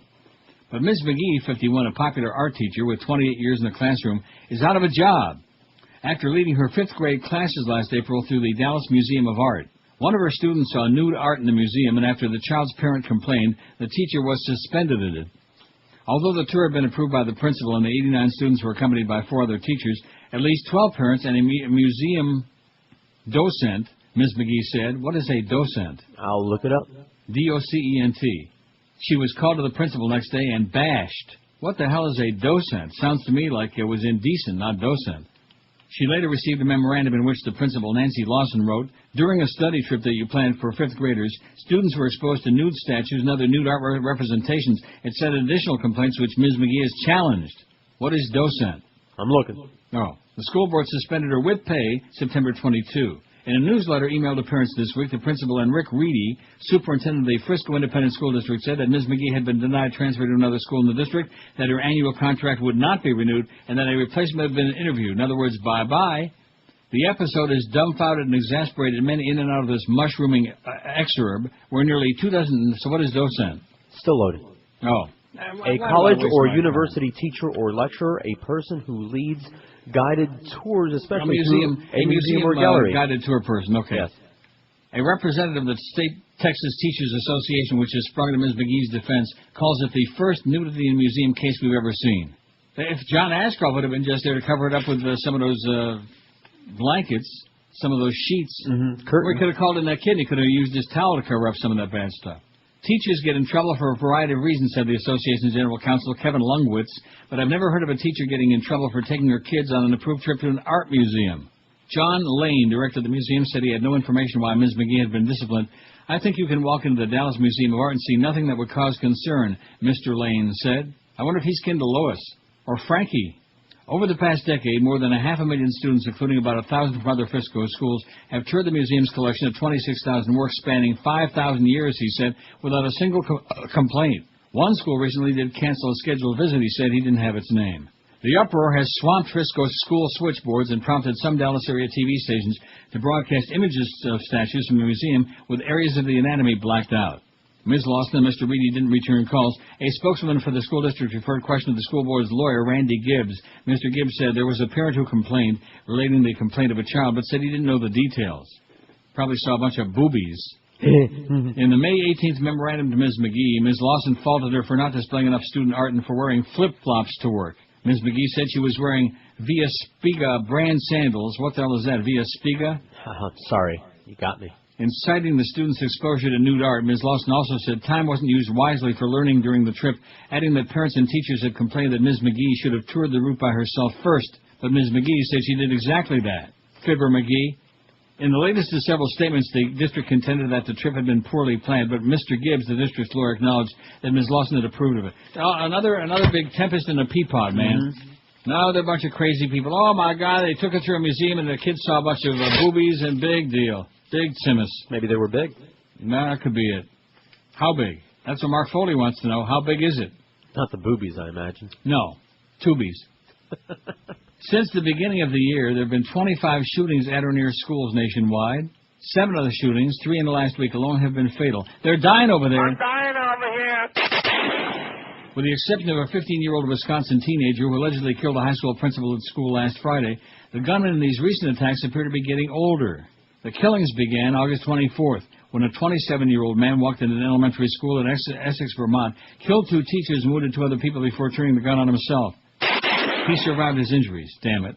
Last week, a 53-year-old homeless man molested several girls before killing 1 girl and himself in Bailey, Colorado. And then yesterday, that 32-year-old milk driver, he wasn't Amish, by the way. The milk truck driver lined Amish school children up against the blackboard of their 1-room schoolhouse and shot 5 young girls before turning the gun on himself. 3 died in the schoolhouse, and now it's 4 and plus him. 5 plus him. Right. Experts say the shootings could be copycats of each other. Today's tragedy becomes the event that plants the seed for tomorrow's crisis, said Ronald Stevens of the National School Safety Center. The recent rash of shootings evokes some painful images like those seen during the late 1990s spate of school killings, most memorably at Columbine. Since the Columbine massacre, some experts say, the country hasn't done much to protect schools as some might think. The overwhelming majority of schools in the U.S. do not have security cameras or metal detectors. Fewer than half have security personnel on campus. Maybe they need a docent. The common refrain over and over is that we never thought it would happen here, and it is when we have it can't happen here mentality. That's when we're most vulnerable, said Ken Trump of the National School Safety and Security Services. Between 1992 and 2002, in those 10 years, 462 people, including students and faculty, were killed at schools across the U.S., eh? I'm dying over here. That's only like 46.2 a year, right? Yeah, that ain't bad. Yeah, don't be knocking the U.S., man, just because you got a bunch of crazy people with guns. I got a grievance, okay, over something that happened 20 years ago. So, the logical thing is I'm going to go to school and type a bunch of little kids and shoot them. Right? Let's do it. And then blow my brains out. Why didn't you just blow his brains out first? Would have been a good idea. That would have been a good idea. Mm-hmm. Drop the kids off at the bus stop. 1383 on that poll, baby. We're going to top 1,500 today. They are Mark Foley intensive. In fact, let me take a look at those stats from yesterday. Let's see if they're still heavy duty all over that story like Stink on Joyce. They ought to be. 891. Mark Foley instant message chats with congressional page has had 891 readings since we put it on there 10:30 yesterday morning. For example, a typical story on any other day has how many readings? Like 30 or? Oh no, 20? I wouldn't say that. I mean, a good story get like a couple hundred. Really? Like for example, the second one yesterday had 589. We had 3 with over 500. That's pretty unusual. Yeah, it is. How Mark Foley represents Britt Hume and Fox News had 589. Things Fall Apart by Frank Rich had 581. Yeah, all about Foley. I beg your pardon? All those stories that you just mentioned about Foley? Things Fall Apart wasn't, I don't think. Okay. Bend Over for More Republican Chicanery, a post-election recession, 390. Well, they saw Bend Over. They must have thought it was Mark Foley. That had almost 400, too. Now, it's interesting. A typical story on there, I would say, gets, 150, 200. Okay. And, of course, anything that's got to do with sex gets like a zillion. That's right. I'm telling you, change the headlines. If you want to get a lot more reads on there, Josh, what I'll do is I'll just start putting a different headline on each story when I send it to you. Something spicy in every Just give me the go, man. I'll make up my own headline. Oh. Yeah. If anybody needs perverted sexual headlines, here's a guy who could probably have a good imagination. I'll spice it up a notch. Maybe I could help. Will. Yeah. What a bunch of preverts. Like I said, Mark. Point. Check ID. Start checking ID, sweetheart. Too late. Oh. Horse is gone. Horses down the road? Yeah. I bet it was one of them Amish horses from Pennsylvania. That was really something, seeing them buggies there, and then, of course, seeing the guys with the big hats and the beards, look like Abe Lincoln on a bad day. I know. Well, what's the use? Listen, if they're free to do that. If that's what they believe and they want to live that way, at least they're not going to go around harming anybody else. Exactly. I have no problems with the Amish. They might be silly, but they're minding their own business. And they're peaceful, like the Quakers. Of course, Nixon was a Quaker. I mean, how many thousand people died because of... About 30, man. He was a Quaker, though. He was a peaceful man. And a liar. And a butcher. And a murderer. And a crook. But aside from that, Uh-oh, here again, X-rated emails. Which is alleged to be Foley's screen name, writing to a teenager, Isn't that quote, Nora O'Donnell? I miss you lots since San Diego. The teen says, yeah, can't wait till D.C. Did you pick a night for dinner? Not yet, but likely Friday. Okay, I'll plan for Friday then. Let me ask you about that. That implies that there's going to be a face-to-face encounter. And what's ironic about all of this, Doesn't it also imply that there was one in San Diego, that something happened there? You know what I'm talking about? Federal legislation that would make it a crime to use the Internet to persuade, induce, or entice someone under 18 to engage in sexual activity. So he's even breaking the laws that he himself helped write. Isn't that like the fox guarding the chicken coop? The irony is staggering, and the hypocrisy. Oh, you tell him, Susan. Boy, I can't stand her. She's like SNBC's answer to Nancy Grace, Susan Filan. She's on her like every 10 seconds. That would be the ultimate irony. But the question remains, did he commit a crime? And that, in large part, is going to depend. I guess it all depends on when they went to dinner, who was eating what. Wouldn't you say? Yeah. 18 till noon at QAM. Experience the difference at Mercedes-Benz of Pompano. Mercedes-Benz of Pompano is now under new ownership and new management. And at Mercedes-Benz of Pompano, it doesn't matter what time of month you buy a vehicle, whether it's the brand new 2007 E-Class, their full line of convertibles, or their large selection of certified pre-owned cars. When you choose Mercedes-Benz of Pompano, you've got over 200 employees dedicated to providing incomparable service for you, like complimentary loaner vehicles and complimentary car washes, too. Browse their indoor expo with over 150 new and used vehicles, or click on to benzpompano.com. Mercedes-Benz of Pompano, they're open every day of the week, Monday through Friday, 9 to 8, Saturday, 9 to 6, and every Sunday, noon to 5. Experience the difference. Call 1-800-NEW-BENZ. You'll find them at I-95 and Copans Road. That's 1-800-NEW-BENZ for Mercedes-Benz of Pompano, a Mercedes-Benz dealer like no other. The biggest names, the best talent. This is Neil Rogers, Sports Radio 560 QAM. Neil got out WQAM, where the faggot is. They rocked on CBS. Now they're rocking the Civic Arena. Rockstars Supernova. Rock and roll's best-known foursome, featuring that one guy with a goatee from Metallica. The dude with the sideburns who took over for that other dude right before Guns N' Roses broke up. And the drummer on that video with Pam Anderson on the boat. Plus, the new guy who won the contest nobody watched on TV, Rockstar Supernova. See them live, performing all their hits like... And... If you love the InXS Tour with the new guy, what's his name, with his short hair, you won't want to miss the concert event of the millennia, Rockstar Supernova. So when we get the new guy to replace Kurt Cobain, so we can have another movie about that. Oh, yeah, I can't wait. 1,400 and some odd votes, 1,411, 1,416, and we got 65 people say, who's Mark Foley? 4.5%. Like that. Hader Rizvi writes, border fence could spell environmental disaster on commondreams.org.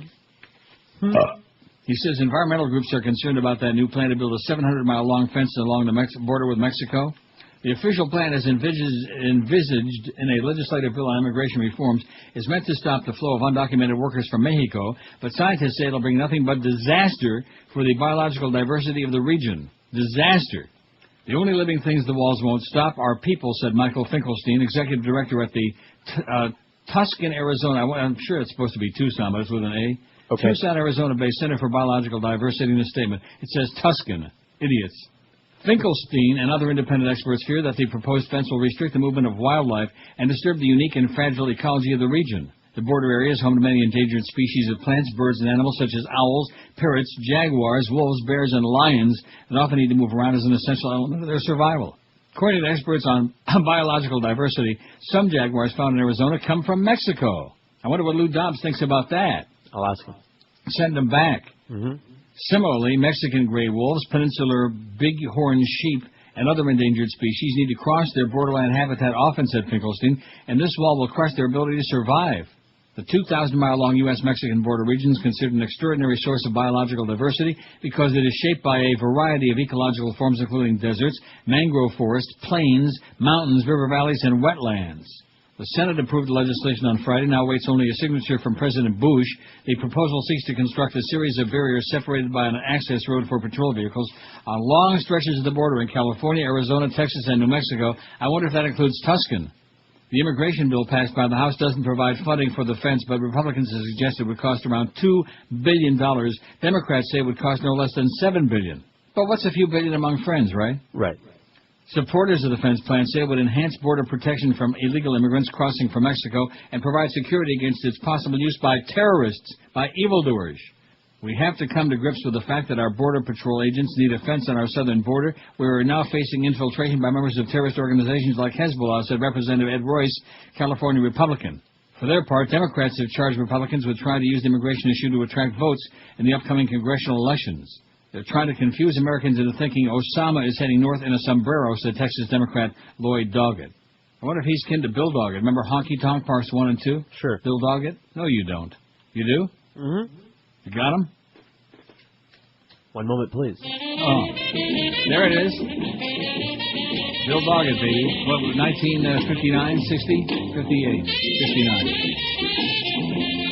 You know, I don't know. Well, why not? Because this is one that I ripped. It's not from that music collection. Oh. It's got to be that's fixed enough. something. That's part 2, by the way. The proposed legislation allows the Department of Homeland Security to take charge of the border in 18 months and gives additional powers to the Border Security Force agents, besides calling for a study on the need for a fence along the U.S.-Canada border, eh? Oh, yeah. Let's have a big old fence. Anybody who don't like it, we'll just take them right to Niagara Falls and shove them over the edge. How's that sound? Sounds good. In the world of American political campaign finance, Senator Hillary Clinton is a maverick. Since her first run for the Senate in 2002, Hillary has raised more than $45 million from donors, a figure never before attained by a congressional candidate. This extraordinary fundraising by the junior senator from New York takes on greater import, given her widely speculated presidential hopes. No Senate candidate has ever raised more money from other people than Senator Clinton has, said Martí, speaking for the Campaign Finance Watchdog Center for Responsive Politics. By our count, she's number one recipient of money from 27 different industries, from accountants to Hollywood. By the way, you did see that Mark Foley gave $100,000 to the other Republican and a bunch of other Republicans this summer? I did not. And now they're speculating that maybe it was kind of like hush money. But that's just speculation, you understand. In donations accrued during the 2006 senatorial election cycle alone, Hillary has already topped $35 million, more than 8 times the receipts of all her challengers combined did. Despite continuing insistence from her campaign team that her only focus is the Senate, her extensive pursuit of donors nationwide, along with her staggering success in wooing them, has solidified expectations of a presidential run in 2008. Oh, my God. Any funds left over from her senatorial campaign, which time recently estimated might exceed $10 million, could be used to seed a presidential run. Even considering the prospect of a 2008 campaign for the White House, Clinton's receipts are remarkable. According to Martí, no presidential aspirant has ever raised so much money this far in advance of the election. How do you like that? Maybe the Republicans are putting a lot of money in there, too. They want Swillery, baby. Oh. You got 2 chances, none and much less than none. I mean, it could be wrong about that. That's my... What, about her winning or running? Right, winning. Yeah. Oh, no, I think she's running. Oh. Makes me want to run. Right to the bull. Right to the border before they build that fence. Oh, there's Condom Lisa there on MSNBC. Given that and the August 6th presidential daily brief that we knew about... She didn't know nothing, you know. She just had that one report that said, very vaguely titled Osama bin Laden determined to strike in U.S. It was too subtle. What does that mean? It was too subtle to notice. Right. Almost a quarter of Britons think AIDS can be spread by kissing. Sex-mad Brits are ignorant about the risk of AIDS. They're sex-mad, are they? Britain is one of the most promiscuous nations in Europe and one of the least aware of AIDS, a survey suggests today. Those silly-ass Brits, man. What'd I tell you about their constipated brains? More than half Britons polled did not use extra protection against HIV, and 22% thought AIDS could be caught by kissing. Depends on where you kiss, I imagine. No, I would think. Ask Mark Foley. He'll tell you where. Where? Oh, and Chris Matthews on Leno last night, they showed a clip during the last break. Mm-hmm. He said that those emails left a goo trail. And Jay said, couldn't we use an expression a little bit less... gooey? Yeah, gooey. A goo trail.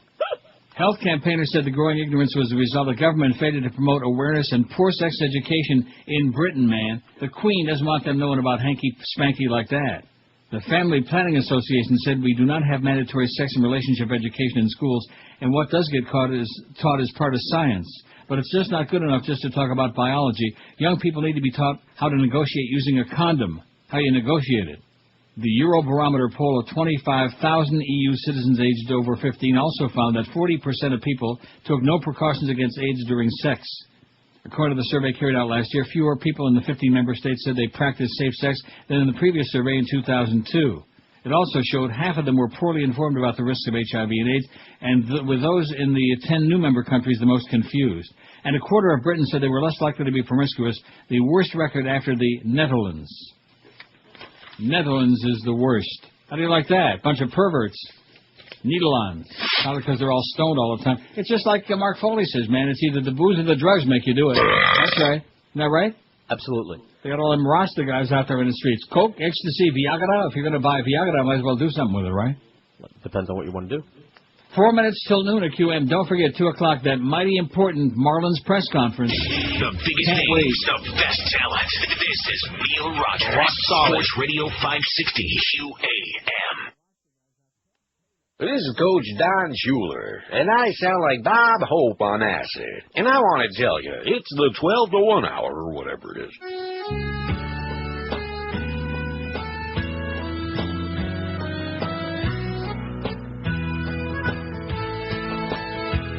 When Bill O'Reilly's dialing, sure he isn't wearing pants.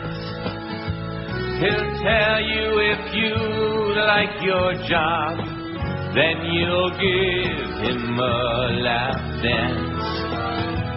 And if you tell O'Reilly you're not looking to be kissed, he'll do the pants right off ya. Absolutely. And call you an extortionist. All the factors fair and balanced, but not when he calls at night. He's looking for a lassie who likes it a little to the right. Rectum. When Bill O'Reilly's horny, sure it ain't a no-spin zone. So when Bill O'Reilly's dialing, you best not pick up your phone. I think when Bill makes those calls, I think he may be spinning it himself. 12:02 at 560. Oh, Pennsylvania State Police are going to update any minute now. It says on MSNBC, any minute now we're going to have an update on that guy who was not Amish, who was 32, but he had that 20-year-old grudge.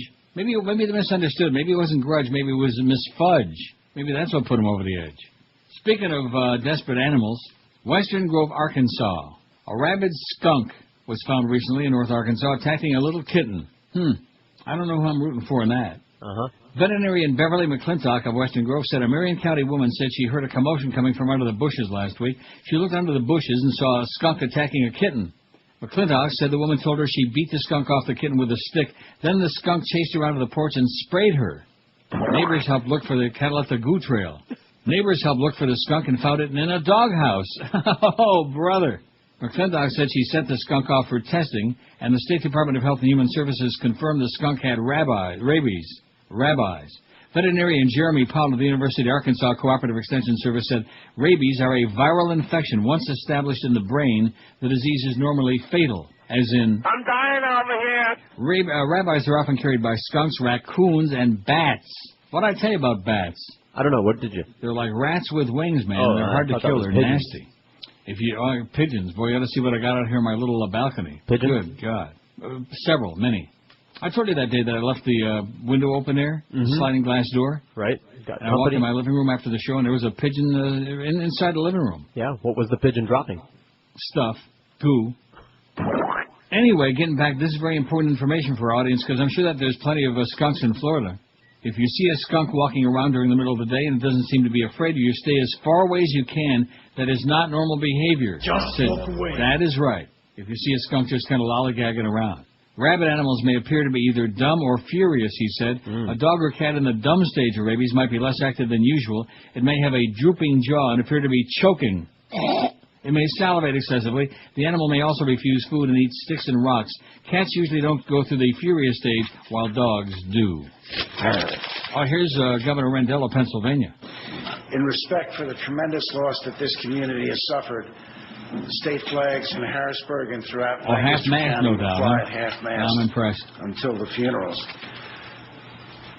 I want to also commend local responders, the Clark Township Fire Department, and particularly the Pennsylvania State Police for their quick response. Their wonderful response and all those dead kids. For doing all that they could and for Isn't all we really want to know is what all the real story was behind this, which I don't think this creep really knows. Extraordinary care of the families. It's been an extraordinary This guy who wasn't effort. Amish.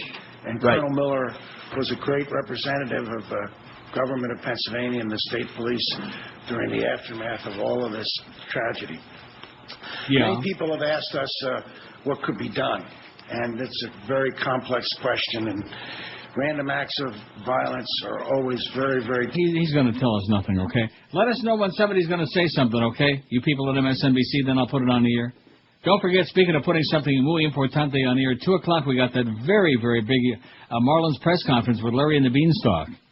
Now, is Jeffrey Lurie going to be involved in that too, you think, Josh, or just Larry and the Beanstalk? No, he won't show his face there. Lurie will not show his face? Well, I don't blame him. I mean, wouldn't you be embarrassed if you had a guy came in and did a great job and then you fired him because of a personal conflict, because you were a jackass like Jeffrey Lurie?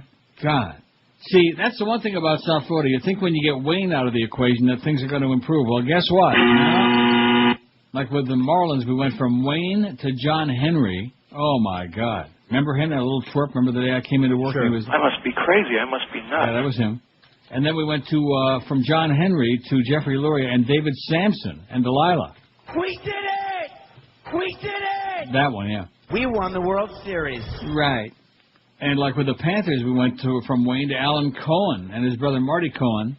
And who knows what evil that's going to bring. Although we're hearing that it's going to be really great. That's what Geldy, one of the great play-by-play guys in the NHL, according to that press release. And still he has Red Deer Randy. So it doesn't really make any difference who the owner is. In South Florida, it's just, it's just the same old deal. And then, of course, at the UM, which you can't spell scum without UM, we got Larry Coker, who just turned 100. And they couldn't win a fixed game against the little girls' team. Boy, I'll tell you, wouldn't that have been something if they would have lost that game Saturday, Josh? They were losing, man. They almost didn't see did. any of it. I know, they came within an ace. They came within a little curly hair of losing that damn game to Houston, which Houston plays like TCU Girls School and stuff like that, Donna Rice. That's the kind of teams that they play. And it was right there in the OB, too, right there in the bowl, in front of a sterling crowd of 36,000 plus announced. Were there really 36,000 there, or was that just... Yeah, that's right. They don't really... That's another thing about like South Florida. Like Not only is the management generally weak, but then they lie a lot about the attendance. Speaking of lying a lot, like at election time, after Florida's hanging Chad debacle in 2000, many states invested in what they thought would be an upgrade, electronic voting machines, man. They thought they were going to be good machines. But already, several states have experienced problems with electronic equipment, whether machine error, human error, or a combination of both. And many are now considering scrapping the new technology altogether. When in doubt, toss them out. In Maryland, where the recent primary election was marred by electronic voting problems, Governor Robert Ehrlich is calling for the return to old-fashioned paper ballots and urging voters to vote absentee in the coming election. Paper ballots. New Mexico Governor Bill Richardson, stumping in Maryland earlier this week for Ehrlich's opponent, backed Ehrlich on the issue. Richardson said his state already had returned to paper ballots, an optical scan system, and argued the whole country should follow. Of course, in New Mexico, how many people are there? About 30, man. So, it's not that difficult with paper ballots. They're still doing it in Canada, man. Paper ballots.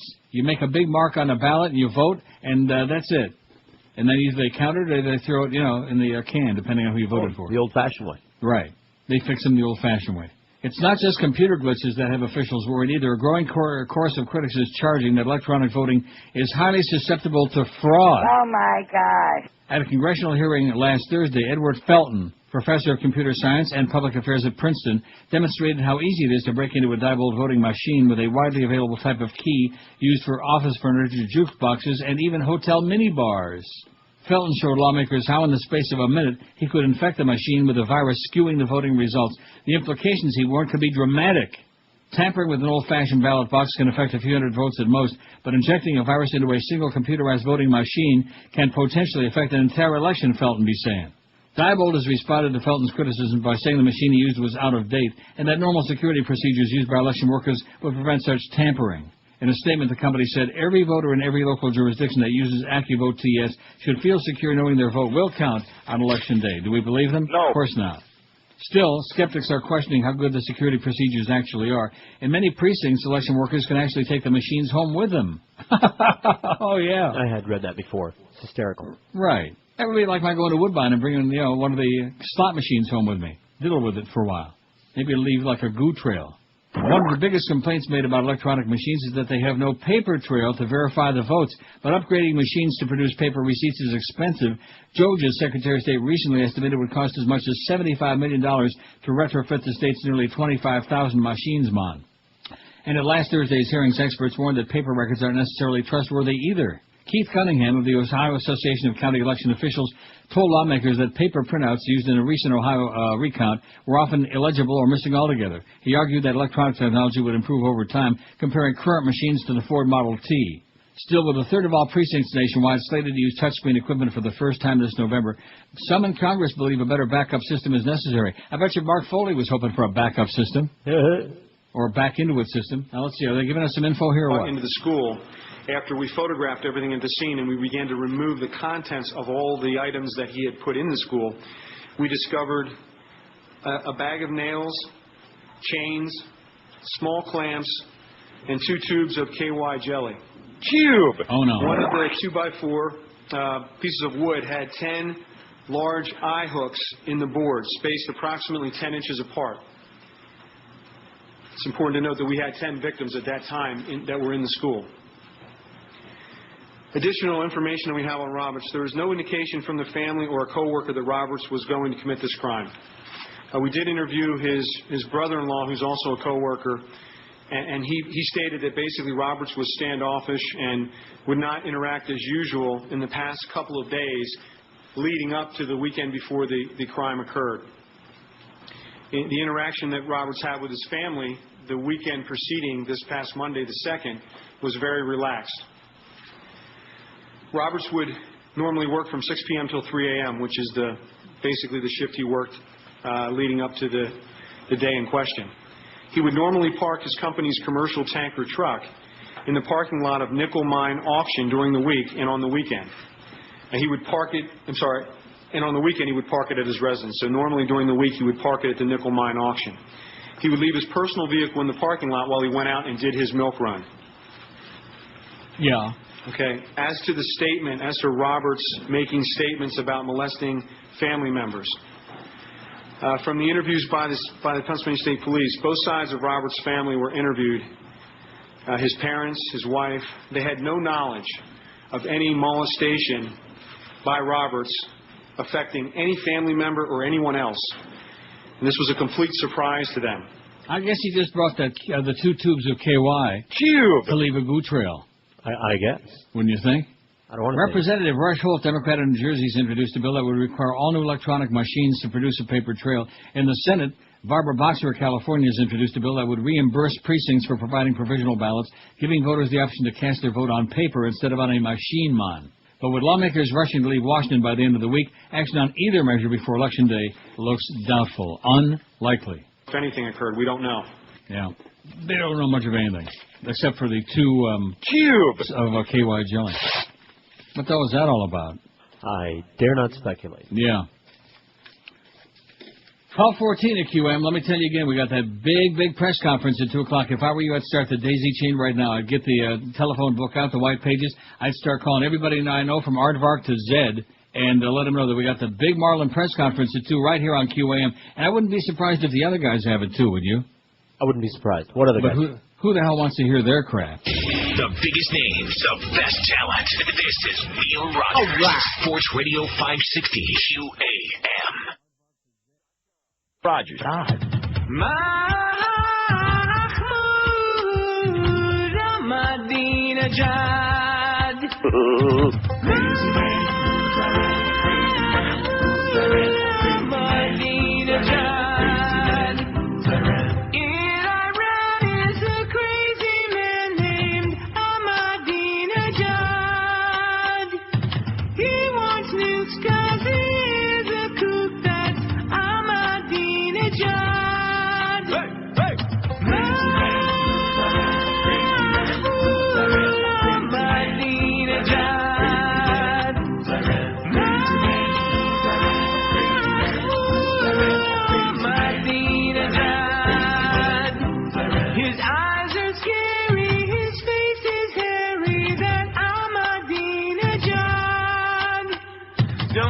take no chances. Looks like Charles Manson. He's on Medina John. Boy! Hey!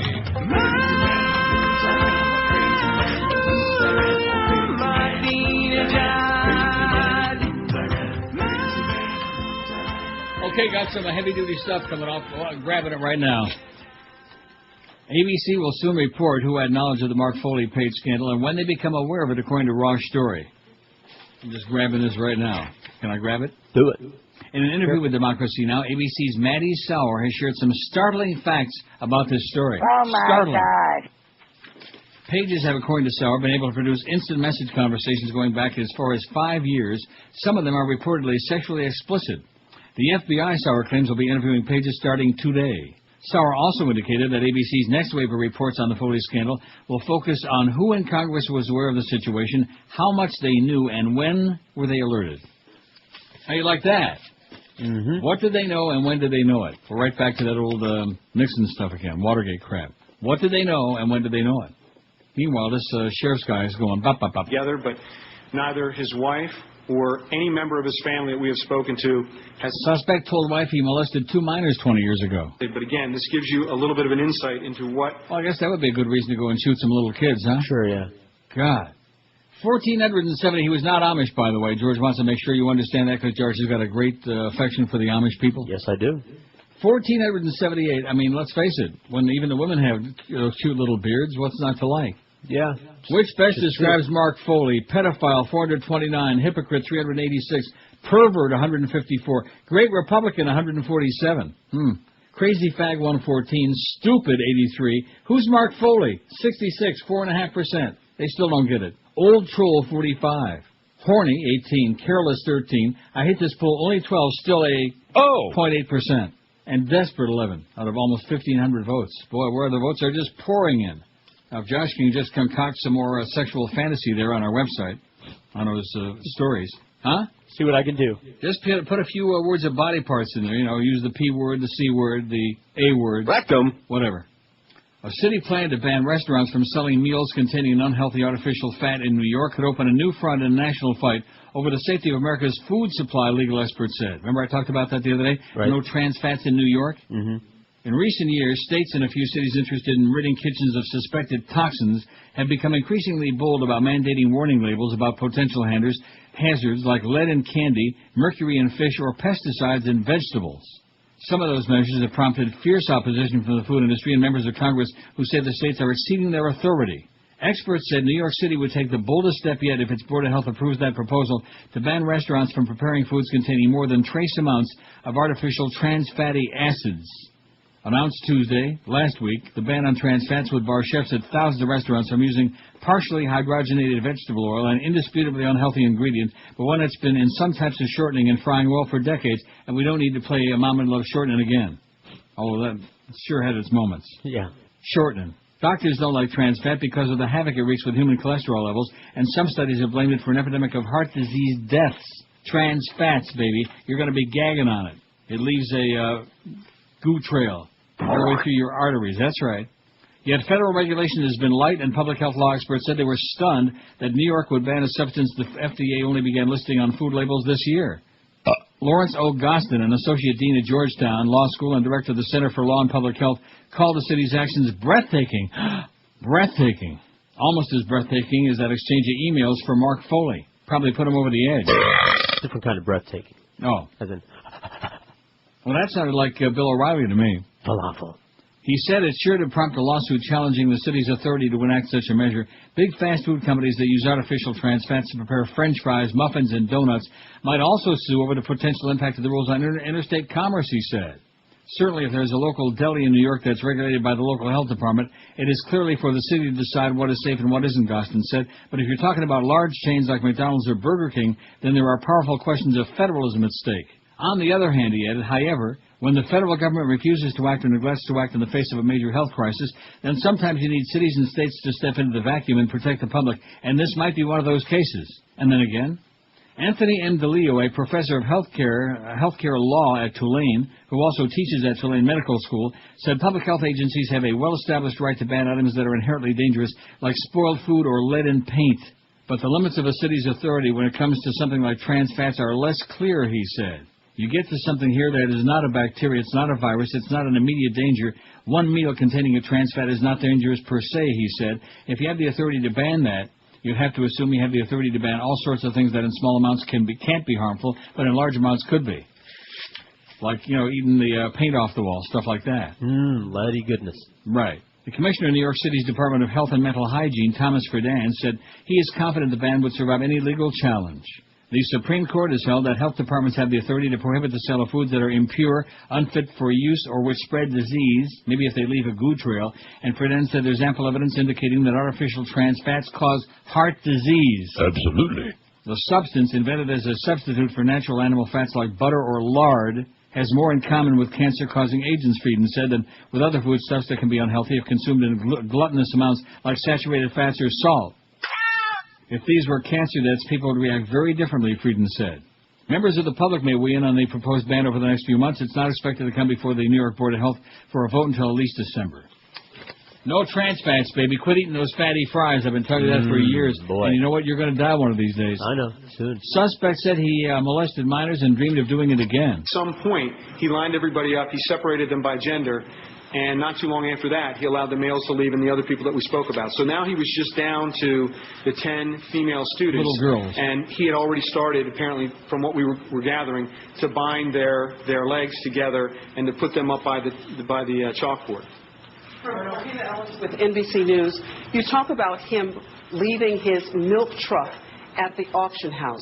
Was the pickup truck there at the auction house, and he just got from the milk truck to the auction house and then drove to the school? Well, no, because he went home he would leave his car. I think what we all want to know is, did he finish delivering the milk, right? Yeah, it might be spurled. Ain't that the most important thing? Sure, those people. I mean, the idea of somebody driving a milk truck. Of course, this is an Amish country. Keep that in mind. Well, it's a different kind of milk truck, What do you mean by that? Like the kind that delivers it to the grocery store, the 7-Eleven, etc. Oh, I see. I thought maybe it was like the old milkman that used to come to the house. No, won't see them no more. The milkman, the iceman cometh, all that stuff. And, of course, when the milkman would leave, they'd always leave a goo trail. 1,495 votes on the poll, man. The sky is the limit today. They're whipped up into a frenzy about poor Miss Foley. The biggest names, the best talent. This is Neil Rogers, Sports Radio 560 QAM.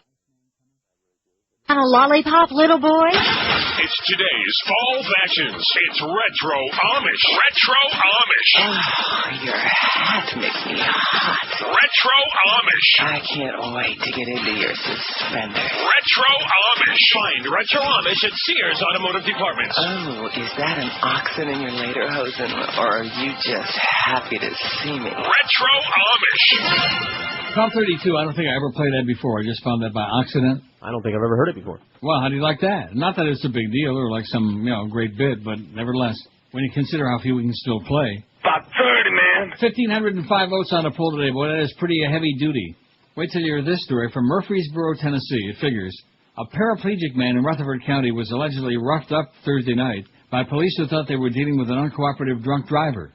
The misunderstanding happened when police removed the Harvey Watson from his vehicle and thought that he was resisting arrest when they dragged him across the road. Watson is diabetic and a paraplegic. Other than that, Watson's wife, Leanne Watson, called 911 earlier to notify police that something had gone wrong with her husband. She said she gave the dispatcher a description of the vehicle and his approximate location.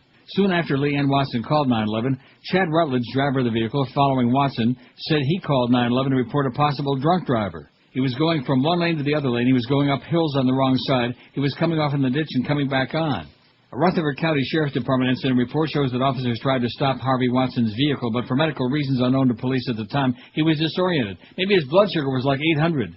When they told me to exit the vehicle, I stuck both arms out the window and told them I cannot exit, Harvey Watson said. When you take a man out, even if he's drunk, his legs are going to try to hold his weight. His didn't hold anything, Leanne Watson said.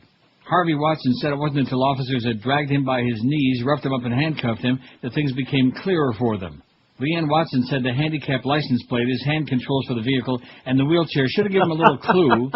Yeah, should have clued them in. Along with several calls to 911 she made before the stop, they should have thought, hey, we have a medical situation here, Leanne said.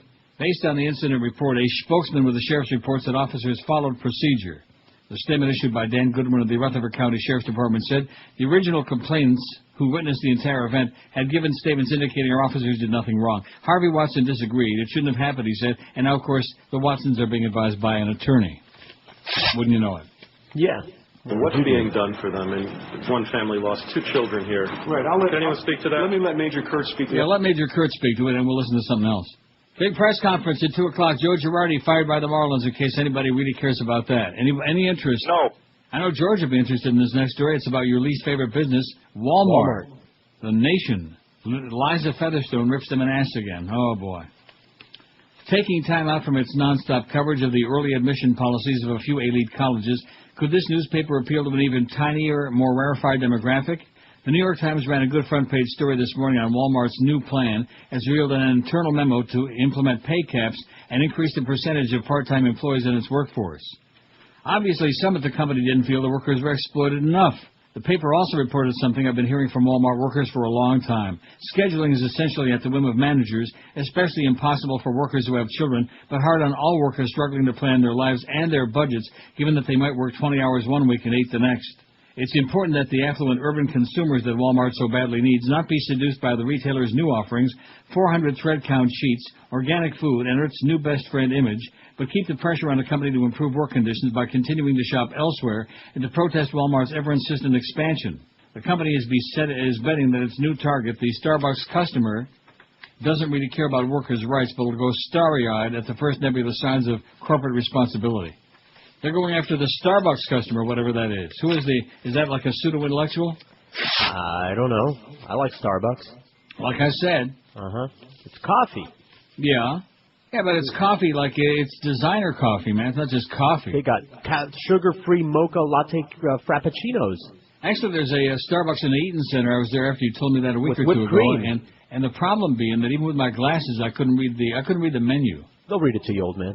No, I'm serious. My eyesight's great, but I mean, the print is so teeny tiny up there on that thing, you know. Just ask for a sugar-free frappuccino.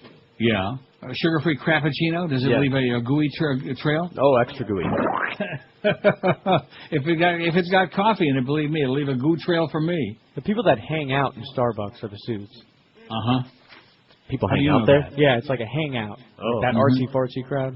Yeah, that's what I'm saying. That's what I'm trying to tell you. Oh, because it's a hot spot. Go to the coffee shop. Right. Cliff says, on the fax, just thought I'd let you know I've heard this state of Florida called every name in the book till last night. One of the talking head shows referred to it as the Redneck Riviera. Yeah, that's not bad. Okay, thanks, Cliff. I've heard that before. Don't stay away too long, Cliff, unless you want to. The Redneck Riviera. Redneck heaven. Uh-oh, media ownership issues return to the spotlight with the FCC. You know, the unctuous FCC, which is why we can't say crap anymore. The FCC kicks off the first of 6 planned public hearings today to discuss a number of broadcast ownership rules, including whether a single company should be able to own both a newspaper and a TV station in the same market. The hearing takes place in L.A., a city where the Tribune Company owns both the L.A. Times and Channel 5 KTLA TV. Tribune is hoping the FCC will eliminate the ban, but just in case, has asked the agency for a waiver so it can renew its broadcast license and retain ownership of both properties. The station license expires December 1. I wonder when our license expires. Oh. The last time the agency revisited the ownership rules was in 2003, when it voted 3-2 to raise the national audience cap for TV station owners, lessen restrictions on how many radio and TV stations a company may own in the same market, and allow for cross-ownership of newspapers and broadcast stations in some instances.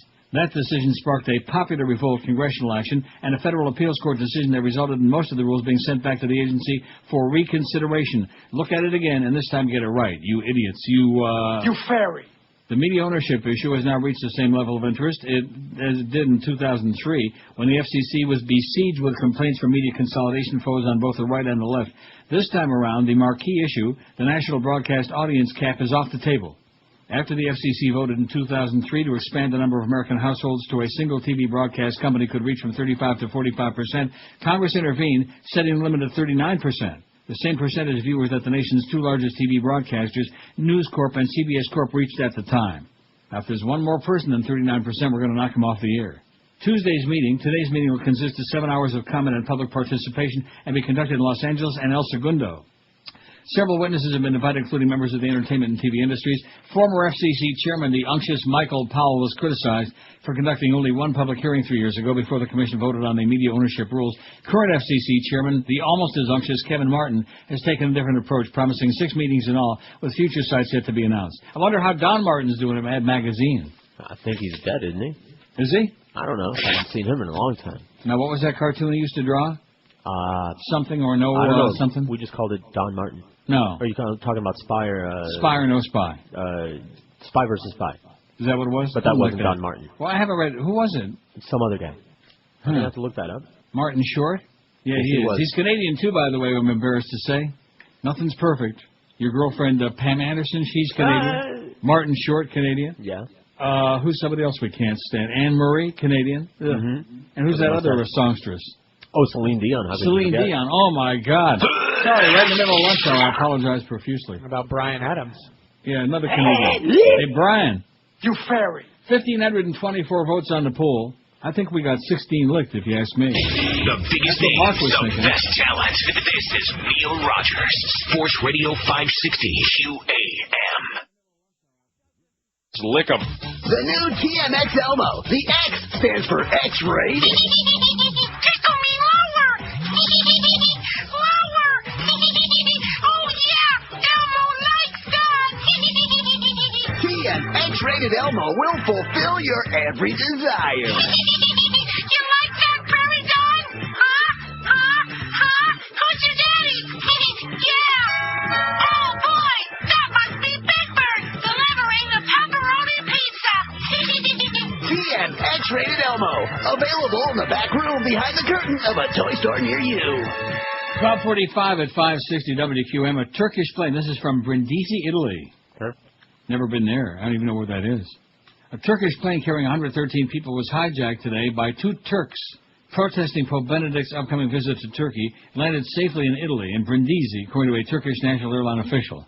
The official said the 2 indicated they were ready to surrender to authorities. The plane departed Tirana, Albania, and was headed to Istanbul, Turkey, when the When the hijackers announced their intentions over Greek airspace, the spokesman said on Turkish TV. Boy, sure missed that Turkish taffy, although it'll pull your teeth and your fillings out. Not necessarily in that order. The plane sent out an SOS, and Greek Defense Ministry planes escorted the aircraft out of Greek airspace. Greek officials alerted their Italian counterparts. The plane, carrying 107 passengers and 6 crew, landed at a military airport in Brindisi on the heel of Italy's boot. The airline spokesman said the 2 men commandeered the plane to protest Pope Benedict's upcoming visit to Turkey, and because they were angered over the Pope's recent comments quoting a 14th century scholar about Islam. An Italian Air Force F-16 fighter jet intercepted the Turkish Boeing 737, forced it to land at Brindisi, an Air Force official told Reuters, and yada yada. Passengers and crews are under no threat, they be saying. Thanks God. Now, here's a little bit more. I don't want to listen to this whole press conference. Not using the eye-bolt system, but restrained in that their legs were restrained. Some were tied together, some were tied just among them. Yeah, and of course, how come he had more than one cube of KY jelly in there? He must have had some plans. Maybe there were small tubes. Schoolhouse killer Charles Carl Roberts IV said he molested minor family members 20 years ago and was dreaming about molesting again, police said today. The assault today killed, let's see, let's make sure we got it. The assault Monday killed 5 girls, wounded 6 others before Roberts killed himself. Police are still trying to determine the motive behind the attack. It's pretty clear to us, based on the actions that he took, that he intended to go into this school, said Pennsylvania State Police Commissioner Jeffrey Miller. Now we believe this had nothing to do with the Amish, but it had to do with his victim's age range, which was young female students ages 6 to 13. And we believe he did not intend to come out alive. Well, good intentions. Yeah, success. Roberts also said he was mad at God for the death of his premature baby, Elise, born 9 years ago. Well, he was mad. He's angry. Miller said Roberts called his wife Monday morning and said, "I'm not coming home. The police are here." Then Miller said Roberts stated, "I molested some minor family members that were 3 or 4 years old 20 years ago." And he mentioned in the suicide note he was having dreams of molesting again. Police said KY jelly lubricant was found in the schoolhouse where the assault occurred, but there's no evidence that the victims were sexually assaulted in any way. Miller said both sides of Roberts' family were interviewed, including his parents and his wife. They said they had no knowledge of any molestation by Roberts affecting any family member or anybody else. Co-workers said he had stopped chatting and joking in recent days. He was sullen. The commercial milk truck driver lived in nearby Bart, Pennsylvania, with his wife and 3 kids. Commercial milk truck driver. What does that mean? Like I said, he delivered milk to stores and stuff from like to a dairy 7-Eleven? distributor. Exactly.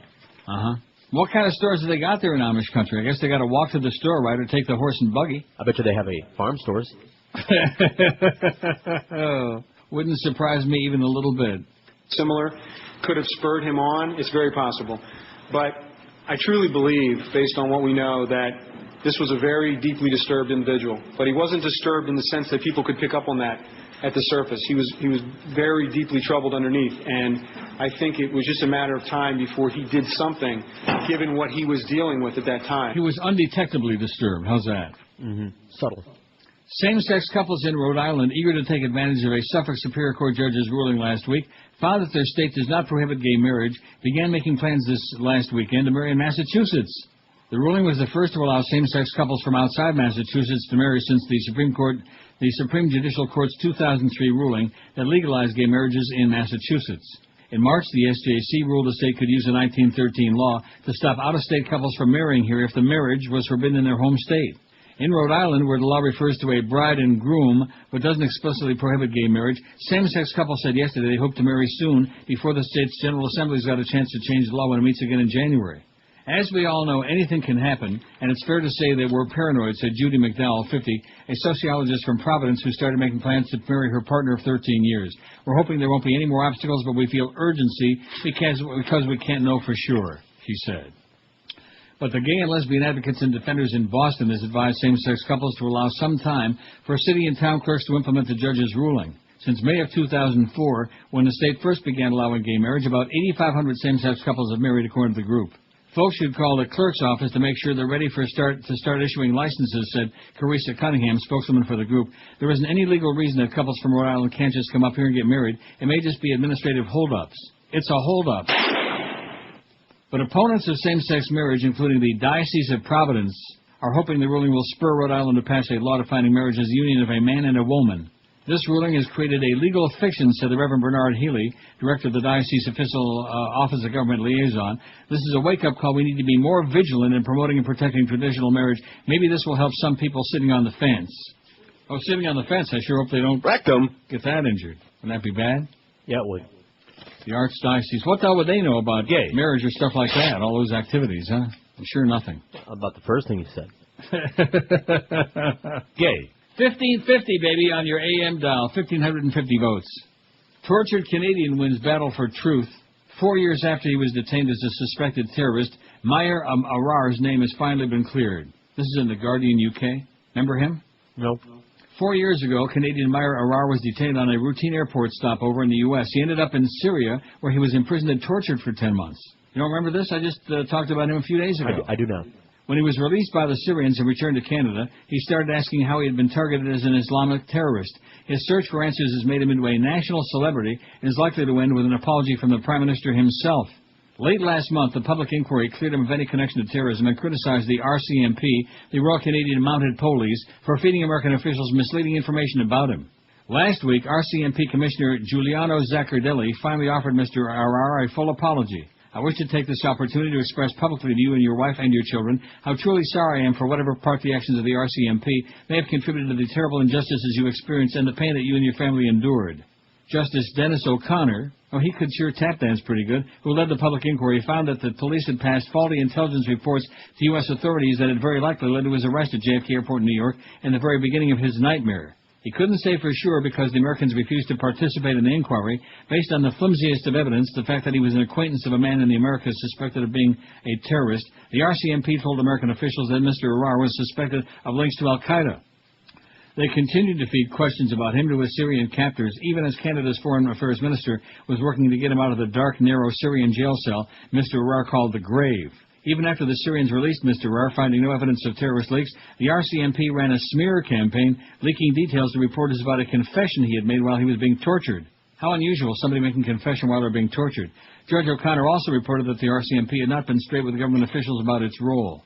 The House of Commons has also apologized to Mr. Arar. Prime Minister Stephen Harper, George W. Bush Jr., is expected to do so once the government reaches a financial settlement with him, who suffers from depression and post-traumatic stress syndrome as a result of his ordeal. And it goes on, at length. Sign America, baby.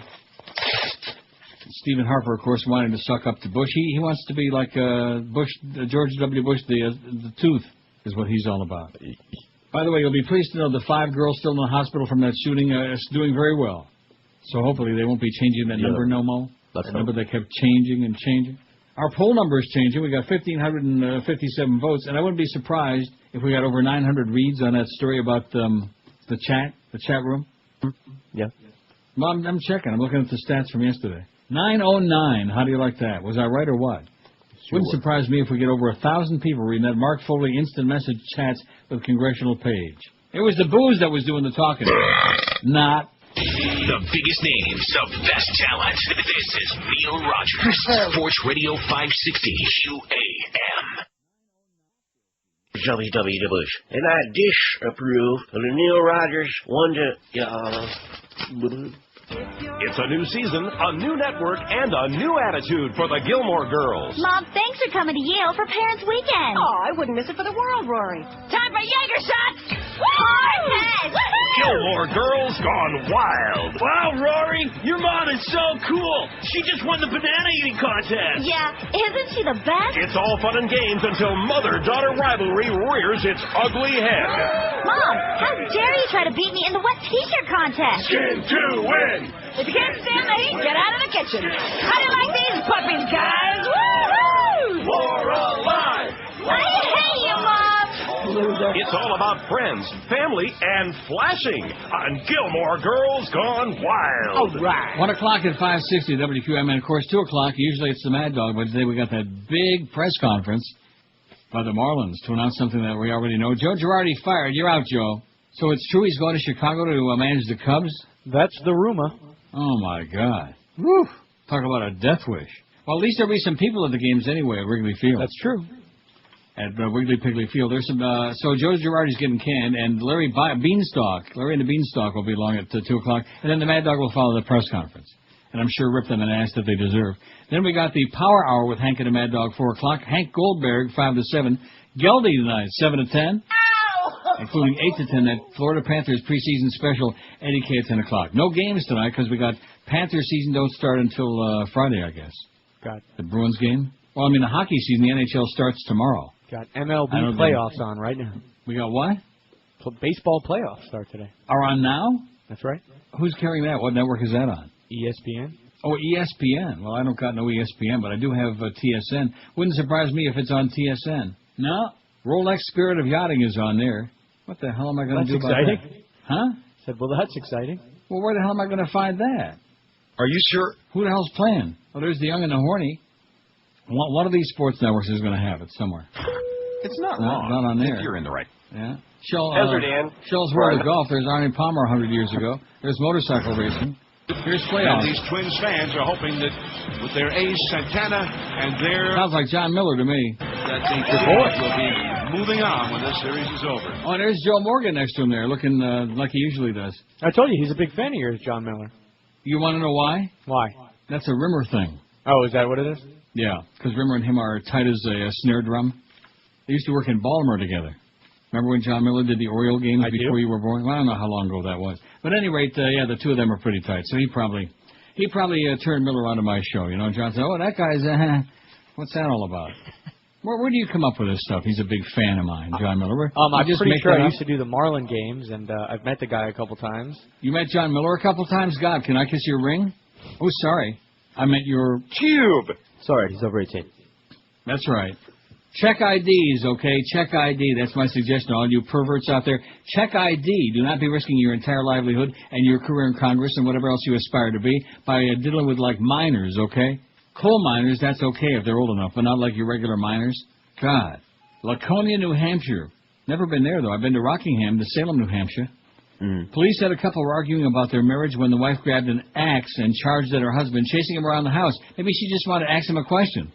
The axe is considered a collector's item and is used for display, but investigators said it's got a very sharp blade and is capable of causing serious injury or death. Oh! Linda Massey, 50, defended herself in court Monday and called the axe a toy. I didn't threaten to kill him or anything, she said. Investigators said the couple had been drinking, and Massey's husband told her that he wanted to leave her, The argument then became violent. I'm getting choked up. Police said that while chasing her husband, Massey destroyed several things inside their home, including a glass door and his car. Her husband ran to a neighbor's house where he locked the door and called the police. What a wimp. What a wimp. Why didn't he just shoot the bitch? I'm telling you, or take the axe He's a real away from American her. if he's a real guy. Smack her with that axe. Well, let's see. Here's the facts. It says Mark Foley is just stupid. Nothing more, nothing less. Well, that's on our poll. It's not doing all that well. It's way down the list. It says, what homosexual man hasn't glanced at an especially handsome 16-year-old young man, mature for his age, and thought, if only you were legal. I know I have, says the facts. And you probably have too, Neil. Foley's faux pas was that he acted on those impulses. Well, I mean, is this debatable? Is this like rocket science that this faxer is telling us? It must be. Good God. And now self-appointed stewards of the public moral compass like Bill O'Reilly, it doesn't say O'Reilly here, I'm not going to read that, are playing the gay card, blaming Foley's lack of self-control on his sexuality. Note to old trolls, it says, keep it in your pants as young ones don't need the stigmata of your stupid actions.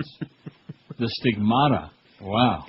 I wonder if the stigmata left a goo trail back in biblical times, you think? A sticky one. Uh-oh. A bloody goo trail. Well, anyway, so what does this really tell us, okay? I mean, the guys just, I guess, be honest and admit that we've all looked at somebody who looks really hot and thought, boy, oh boy, if they were just like, a year or two older, or whatever the hell the deal. Well, of course. Who hasn't done that? Except a liar, right? Right. But like I said before, if you're if you're like into 9 and 10-year-olds, then you got a real problem. Because even if you wait a year or two, you're still a pervert, and we're going to fry your ass, Right. My suggestion to those people is go to Thailand. Go to Costa Rica. Just get out of get the hell out. Get lost. Aaron Glance. Oh, I don't know if I can say Glance. Remember that Just One Glance? What was it? Just One Look by... right. What that was her name? Just One Look. Come on, you could do it. I know I can do it. Doris Troy. What a Really? memory. Doris Troy, Just One Look. Are you kidding me? Wow. You have to question my... oh, my You're God. right. Doris Troy. You're right. There it is. Good song. Yeah, it is actually. Just one look, and then run away, okay? If you're not sure, if they look like maybe jailbait, then run like hell for the hills. Okay, thanks, Doris. Lights out for light cigarettes, writes Aaron Glance. Health groups are rejoicing this week after a federal judge in New York gave the go-ahead to the largest class action lawsuit in U.S. history. Smokers of light and low-tar cigarettes are suing tobacco companies, accusing them of fraud, and seeking up to $200 billion in damages. I think these lawsuits are crap.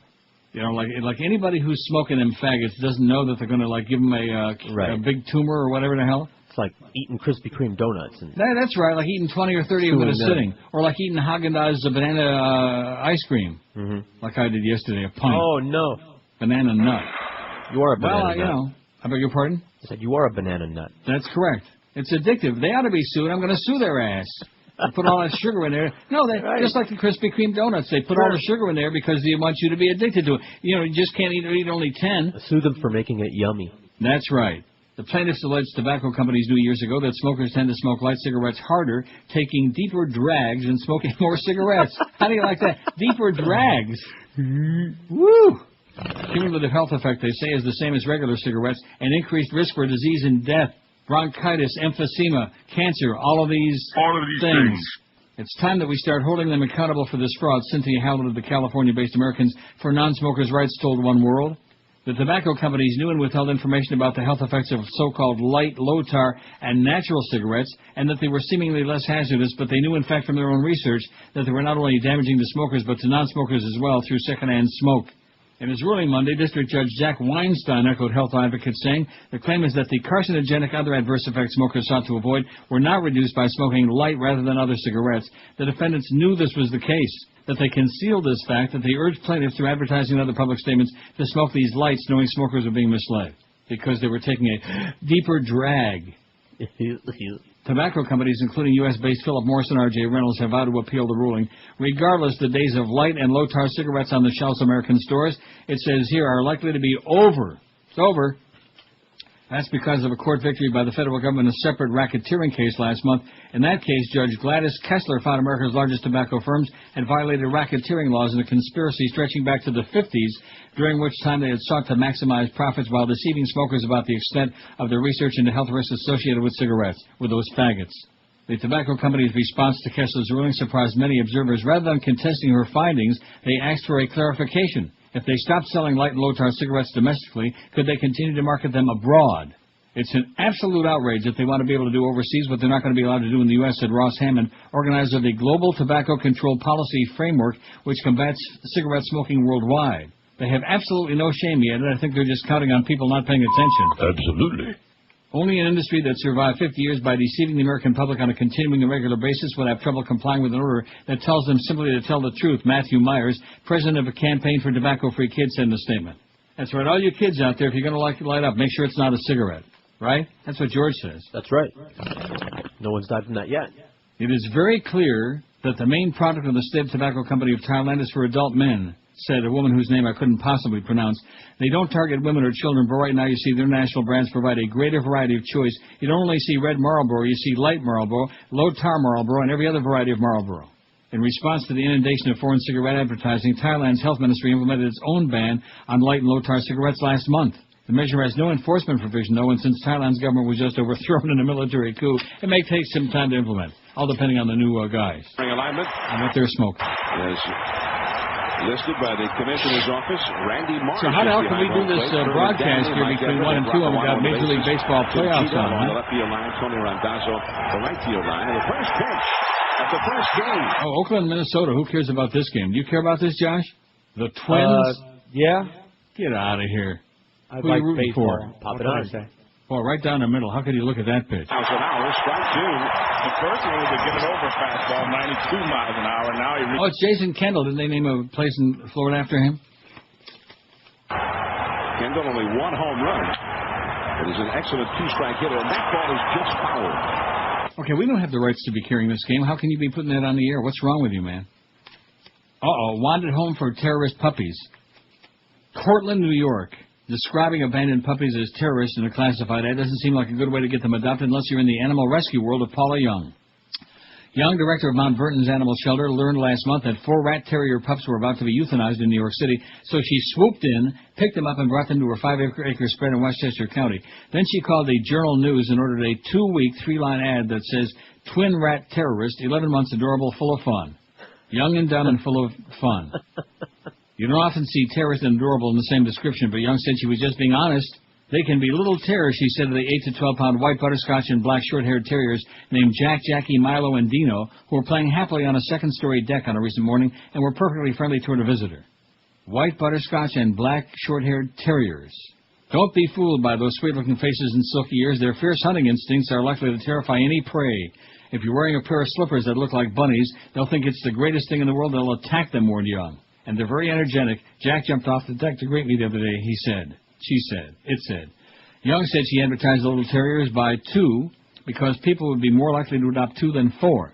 And as of Monday, she had found a home for just 1, Jack, who was adopted by a woman and her 11-year-old daughter in Piermont, New York. When Young placed the ad, the woman taking down the copy balked at terrorist. She said, "You mean terrier?" I said, "No." "You really want to say that?" I said, "Yes, terrorist."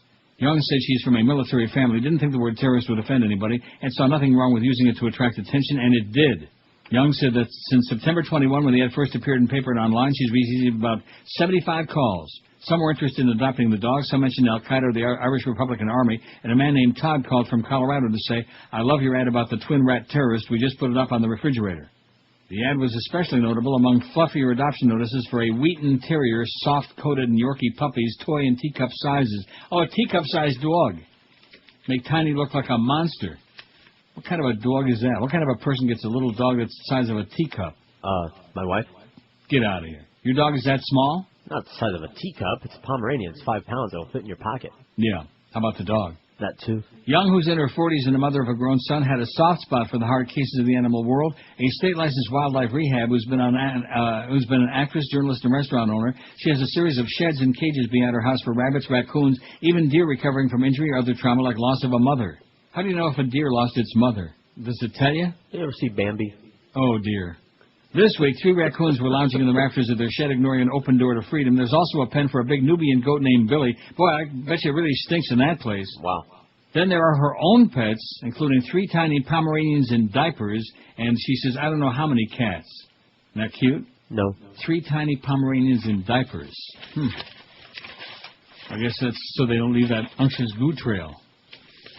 That's what Chris Matthews was worried about in those emails, was the goo trail.